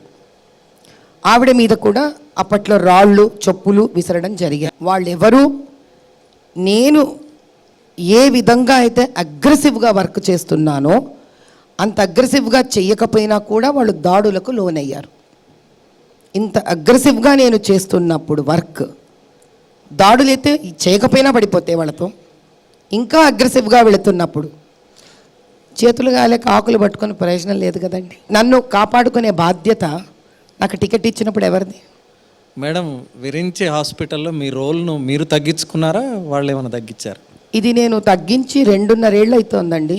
2.5 ఏళ్ల నుంచి బీజేపీ ఎందుకు తగ్గిస్తుంది నా రోలు? మీ హాస్పిటల్లో 2.5 years నుంచి తగ్గింది నా రోల్. షర్మిష్ట అని ఒక ఉద్యోగి వచ్చిన తర్వాత మీ రోల్ బాగా తగ్గిపోయింది. ఒక 50,000 శర్మిష్ట గారిని పిలిచి అడగండి అది, ఎందుకంటే నాకు తెలియదు. మేడం, ఎందుకంటే మీకు నాకన్నా చాలా ఇన్ఫర్మేషన్ ఉంది మీ దగ్గర. మేడం, నాకు తెలియని దాని గురించి మాట్లాడే శక్తి నాకు లేదు. మేడం, మీరు బీజేపీ మెంబర్షిప్ లేనప్పటికీ కూడా అగ్రనాయకత్వం మిమ్మల్ని గుర్తించి హైదరాబాద్ ఎంపీ అభ్యర్థిగా అవకాశం ఇచ్చింది. మీరు అడగకుండానే కేంద్ర ప్రభుత్వం సెక్యూరిటీని ఇచ్చింది మాధవీలతకు ఎన్నికల ప్రచారంలో. ఎందుకు అంటే మీ విషయంలోనే ఎందుకు ఇంత ఇంట్రెస్టింగ్ డెవలప్మెంట్ జరుగుతున్నాయి? పార్టీలో చాలా మంది ఉన్నారు, అభ్యర్థులు ఉన్నారు, వాళ్ళని గుర్తించట్లేదు, టికెట్ ఇవ్వట్లేదు. ఎవరైనా ఓల్డ్ సిటీలో నిలబడి ఇలా వర్క్ చేస్తే వాళ్ళు ఎవరికైనా ఇస్తారండి. అది మాధవీలతే ఉండక్కర్లే, మీరు చేస్తే మీకు కూడా వచ్చి, మరి అదే ప్లేస్ లో మీకు టికెట్ వచ్చి మీరు నాలాగా వర్క్ చేస్తే మీకు వస్తుంది. మరి అదే ప్లేస్లో రాజాసింగ్ ఎప్పటి నుంచో నాకు సెక్యూరిటీ కల్పించండి, నాకు ప్రాణహాని ఉంది, నాకు థ్రెటనింగ్ కాల్స్ వస్తున్నాయి, వందలాది కాల్స్ వస్తున్నాయని తను ప్రతి ఏటా మొత్తుకుంటాడు. హోమ్ మినిస్టర్ వేయాల్సిన క్వశ్చన్ నన్ను వేస్తున్నావు. ఎందుకు ఇచ్చారని మీరు భావిస్తున్నారు? అదే చెప్తున్నాను, నేను హోమ్ మినిస్టర్ని కాదు. ఎవరికైనా ఎందుకు, let me finish the answer. మీరు హోమ్ మినిస్టర్ కాదంటున్నారు, మీరు అభ్యర్థిగా పోటీ చేస్తున్న హైదరాబాద్ పార్లమెంట్ నియోజకవర్గ పరిధిలో ఉన్న గోషమాలకు సంబంధించిన ఎమ్మెల్యే అతను. అక్కడ హిందూ పాపులేషన్ చాలా ఎక్కువయ్యా. నేను బహదూర్పురా పోతా, అక్కడ ముస్లిం పాపులేషన్ ఎక్కువ. నేను చంద్రాయణగుట్ట పోతా, అక్కడ ముస్లిం పాపులేషన్ ఎక్కువ. నేను చార్మినార్ పోతా, అక్కడ ముస్లిం పాపులేషన్ ఎక్కువ. గోషమాలకు సంబంధించి ఆయన పదే పదే అడుగుతున్నాడు, ఇప్పటికీ చాలా సార్లు అడిగారు, ఆయనకు ఇవ్వలేదు, Correct. మీకు మాత్రం ఇచ్చారనే దాని నాకు అడుగుతున్నారు. మాత్రమే ఇవ్వడం నేను చెప్పగలను. ఎందుకంటే నేను ఏ కాన్స్టిట్యువెన్సీస్ అయితే తిరుగుతున్నానో, ఏ సందులు గొంతులు అయితే నేను తిరుగుతున్నానో, ఏ ఎక్స్క్లూజివ్ ముస్లిం మైనారిటీ ఏరియాస్కి అయితే నేను వెళ్ళి తిరుగుతానో, రాజాసింగ్ గారు వెళ్ళరు కదా. ఉండొచ్చు probably. I'm saying maybe that could be a reason. I don't know, నాకు తెలీదు. ఏంటి మీ సహచర పార్టీ నాయకుడు పట్ల మీకు కనీస సానుభూతి లేదు? 15 రోజులకే నాకు ఆయన గురించి 20 ఏళ్ల స్టోరీ తెలుస్తుందా? మేడం, ఓల్డ్ సిటీలో మామూలుగా అయితే ఇప్పుడు 80% ముస్లిం మైనారిటీ, 78% ముస్లిం మైనారిటీ ఉంది. 78 లేదండి. ఓకే, మ్యాక్సిమం మాత్రం ఉంది. సో ఇప్పుడు వచ్చే ఎలక్షన్స్లో మాధవిలత ఓల్డ్ సిటీలో ఎంతమందికి తెలుసు? అట్లానే మాధవిలతకి ఎందుకు ఓటేయాలి? అట్లనే ఇంకొక విషయం ఏంటంటే, చాలామంది కూడా ఇటు ముస్లిమ్స్తో పాటు కూడా హిందూ వాళ్ళు కూడా దారుసలం వెళ్తున్నారు సమస్యలు పరిష్కరించాలి సంబంధించి. ఎక్కడికండి? దారుసలం వెళ్తున్నారు. దారుసలం కూడా హిందూ సామాజిక వర్గం చాలామంది వెళ్తున్నారు. సో ఇప్పుడు దగ్గర అవుతున్నారు పార్టీకి సంబంధించి. ఈ ఓల్డ్ సిటీలో కూడా ప్రస్తుత పరిస్థితి మాధవిలత విషయానికి వస్తే ఊపర్సే షేర్వాణి అందరిసే పరిశాని అంటున్నారు. సో మీరేమంటారు? నేను ఎంతమంది అయితే హిందువులు కానీ ముస్లింలు కానీ దారుసలం ఆఫీస్కి వెళ్తున్నారు అని అంటే, it is because the MLA is from AMIM and MP is from AMIM, so they have no option. Okay, that question is answered. Now coming to the second question. నేను ఏం చేస్తాను, నేను ఈరోజు వచ్చాను, నేను ఎంతమందికి తెలుసు? నేను ఈరోజు వచ్చానని పబ్లిక్గా మీకు తెలుసు, కానీ నేను 8 ఏళ్ళగా ఒక సోషల్ వర్కర్గా చాలామందికి తెలుసు. Lot of people know me as a social worker. 8 ఏళ్ళగా సోషల్ వర్కర్గా పరిచయమైన ఒక స్త్రీ ఎవరైతే స్త్రీలతో పిల్లలతో మాత్రమే వర్క్ చేస్తూ ఉందో, అటువంటి వ్యక్తికి ఈరోజు టికెట్ ఇవ్వడం జరిగితే ఆ పరిచయం అనేది, అరే అమ్మ మనకు తెలుసు, 8 ఏళ్ళగా మనతో పనిచేస్తోంది అనేది కనెక్ట్ అవుతుంది మీకు అక్కడ. That connect that I have with them. 8 ఏళ్ళగా నా స్వార్జితంతో నేను సహాయం చేస్తున్న వ్యక్తిని ఈరోజు నాకు ఒక టికెట్ వస్తే నేను ఇంకా వాళ్ళకు చెయ్యగలుగుతాను అనే ఒక నమ్మకం. Like that I'm known to many people. Madam, 8 ఏళ్ళుగా మీరు వర్క్ చేస్తున్నా అని చెప్తున్నారు. అదే 8 ఏళ్ళు కావచ్చు, లేకుంటే మీరు చెప్తున్న 20 ఏళ్ళు కావచ్చు. అంటే 20 ఏళ్ళు 8 2 చెప్తున్నారు. 20 ఏళ్ళు నేను అందరికీ చేస్తున్నానండి. ఎక్స్క్లూజివ్ గా ఓల్డ్ సిటీకి 8 ఏళ్ళగా చేస్తున్నాను. ఓల్డ్ సిటీలో అరబ్ షేకులు చిన్న చిన్న అమ్మాయిల్ని పెళ్లి చేసుకొని తీసుకొని వెళ్తుంటే ఆ రోజు మాధవిలత ఎక్కడ ఉన్నారు? 8 ఏళ్ళగా కనబడలేదా? నేను చేసే ఈ 8 ఇయర్స్లో వర్క్స్ ఏవైతే ఉన్నాయో ఆ వర్క్స్ నేను లాట్ ఆఫ్ ముస్లిం NGO ఆర్గనైజేషన్స్తో కలిసి చేస్తున్నాను. ఈ 8 ఇయర్స్లో కూడా నాకు ఎక్స్పోజ్ అయిన ఎంటైర్ ఏదైతే వర్క్స్ ఉన్నాయో, they are on sheer poverty, education, food and health. ఏ హౌజెస్ అయితే అట్రాసిటీస్కి గురి అయి ఉన్నాయో అట్లాంటి హౌజెస్ ఒక ఫిస్ట్ ఫుల్ నేను వర్క్ చేశాను. అట్రాసిటీస్ తర్వాత వాళ్ళకి హెల్ప్ చేయడానికి చేశాను. నేను ఎన్నోసార్లు ఈ ముస్లిం NGOs ఆర్గనైజేషన్స్ని కూడా నన్ను తీసుకెళ్ళమని అడిగేదాన్ని. వాళ్ళు భయపడేవాళ్ళు. మేము తీసుకెళ్ళలేము, మేము ఇక్కడ ఉండాలి, మేము ఇక్కడ పని చేయాలి, మీకు మేము డెప్త్ ఆఫ్ ది సబ్జెక్ట్ ఇక్కడ ఇవ్వగలం తప్ప, ఆ ఇంటికి మీరు కావాలంటే ఏదైనా ఇస్తానంటే రేషన్ మీకు హెల్ప్ చేస్తాం తప్ప, బియాండ్ దట్ మిమ్మల్ని మేము ఇంటీరియర్స్ మేమే తీసుకెళ్ళలేము, మేమే ఇక్కడ బతకాలి. అలా నాతో వర్క్ చేసిన 2-3 పిల్లలు నా ధైర్యానికి భయపడిపోయి పరారు కూడా వెళ్ళిపోయారు. నాతో వర్క్ కూడా చేయట్లేదు వాళ్ళు. Because they are scared. వాళ్ళు చాలా భయభ్రాంతులతో ఉంటారు అక్కడ. ఏదన్నా బయటికి వస్తే కనుక వాళ్ళు చాలా టెన్షన్ పడతారు. 8 ఏళ్ళగా నేను తెలుసుకున్నది అదే. సో ఏదన్నా చెయ్యాలి అంటే ఎవరో ఒకళ్ళు ప్రాణానికి తగ్గించి నిర్భయంగా బయటికి రావాలి అనేది తెలుసుకున్నాను నేను. కాబట్టే ఇంత నిర్భయంగా బయటకు వచ్చాను. మేడం, మీరు పదే పస్మందా ముస్లింల గురించి మాట్లాడుతున్నారు. సో ఓల్డ్ సిటీలో ముస్లింల మధ్య ఒక విభజన తీసుకొచ్చి ఒక వర్గం అంటే ముస్లింలో ఉన్నటువంటి పస్మందా ముస్లింల యొక్క ఓట్లు వేయించుకోవాలన్నటువంటి ఉద్దేశంతోనే మీరు పదే ఆ విధంగా మాట్లాడుతున్నారు. అక్కడ ఒక చీలిక తీసుకొచ్చేటువంటి ప్రయత్నం ఈరోజు ఒక బీజేపీ నేతగా మాధవిలత అక్కడ చేస్తున్నారా? పస్మందా అంటే పేదరికం. సో పేదరికంలో చీలికలే ఉందయ్యా. నేను SCతో వర్క్ చేస్తా, నేను STస్తో వర్క్ చేస్తా, నేను భారతీవాడతో వర్క్ చేస్తా, నేను పస్మందలతో వర్క్ చేస్తా, నేను ఆడపిల్లలతో వర్క్ చేస్తా. పస్మందా అని ఎందుకు అంటున్నాం కాబట్టి వాళ్ళకు ఒక స్పెషల్ టర్మినాలజీ ఉంది కాబట్టి మనం పదం వాడడం జరుగుతుంది తప్ప నేను స్త్రీలతో, ఆడపిల్లలతో, చిన్న పిల్లలతో ఎక్కువగా వర్క్ చేస్తా. But when you address poor Muslim, you have to say Pasmanda. There is no other way to address them. Okay. Simple. హైదరాబాద్లో లవ్ జిహాదీ మత మార్పిడులు ఎక్కువగా జరుగుతున్నాయి అంటారు, దానిపైన మీ అభిప్రాయం ఏంటి? ఏదైనా మోసం అనే దాని మీద జరగడం హర్షించే వ్యక్తిని కాదు నేను. ఫైనల్గా మాధవీలత గారు, నేరుగా నియోజకవర్గానికి వెళ్ళి ఓటు అడక్కపోయినా సరే ఎంపీ అభ్యర్థిగా పోటీ చేస్తున్నారు కాబట్టి ఎన్టీవీ వేదికగా తెలంగాణ సమాజానికి కావచ్చు, మీ నియోజకవర్గ ప్రజలకు కావచ్చు, ఏం చెప్పదలుచుకున్నారు? మార్పు అనేది ఒక వ్యక్తి తనకు తాను నిర్ణయించుకుంటే తప్ప రాదు. ఓట్ అనేది ప్రతి ఒక్కరి చేతిలో ఒక ఆయుధం లాంటిది. వాళ్ళ తలరాతను మార్చేది అది. ఎస్పెషలీ 21st సెంచరీలో రాజ్యాంగం మనకిచ్చిన ఒక అద్భుతమైన హక్కు, అది మన చేతుల్లో. నా ఒక్క ఓటు తేడా పడుతుందా అంటే తేడా పడుతుంది. ఆ ఒక్క మార్కు తేడా పడుతుందా అంటే తేడా పడుతుంది. 100కి 36 మార్కులు పాస్ అంటే 35 వస్తే ఆ ఒక్క మార్కు తేడా పడుతుంది, ఫెయిల్ చేసేస్తుంది ఆ మార్క్.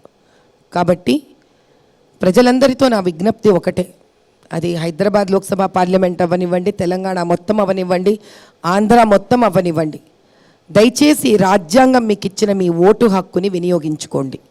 ఆ ఓటు వేసే ముందు దేనికి అమ్ముడు పోకుండా మీకు ధర్మబద్ధంగా, మీకోసం న్యాయబద్ధంగా నిలబడే నాయకులను ఎంచుకోండి. ఒకసారి కాకపోతే 10 సార్లు ఆలోచించుకోండి. ఆ ఓటే మీ తలరాతను మారుస్తుంది. ఆ తలరాత మీ మార్చి ఈ 2024 జరగబోయే ఎలక్షన్స్లో ఈ రాష్ట్రాన్ని మీరు తీసుకునే నిర్ణయం సమృద్ధి వైపు, అభివృద్ధి వైపు తీసుకెళ్లాలని మనస్ఫూర్తిగా కోరుకుంటున్నాను. ధన్యవాదాలు. Thank you so much Madhavilatha గారు. ఈరోజు క్వశ్చన్ అవర్లో పాల్గొని మీ సమాధానాల్ని మాతో పంచుకున్నందుకు థ్యాంక్ యూ సో మచ్. ఇది ఈరోజు కొంపెల్ల మాధవీలత గారితో క్వశ్చన్ అవర్. తిరిగి రేపు మరొక రాజకీయ నేతతో క్వశ్చన్ అవర్లో మళ్ళీ కలుసుకుందాం. Stay tune to NTV.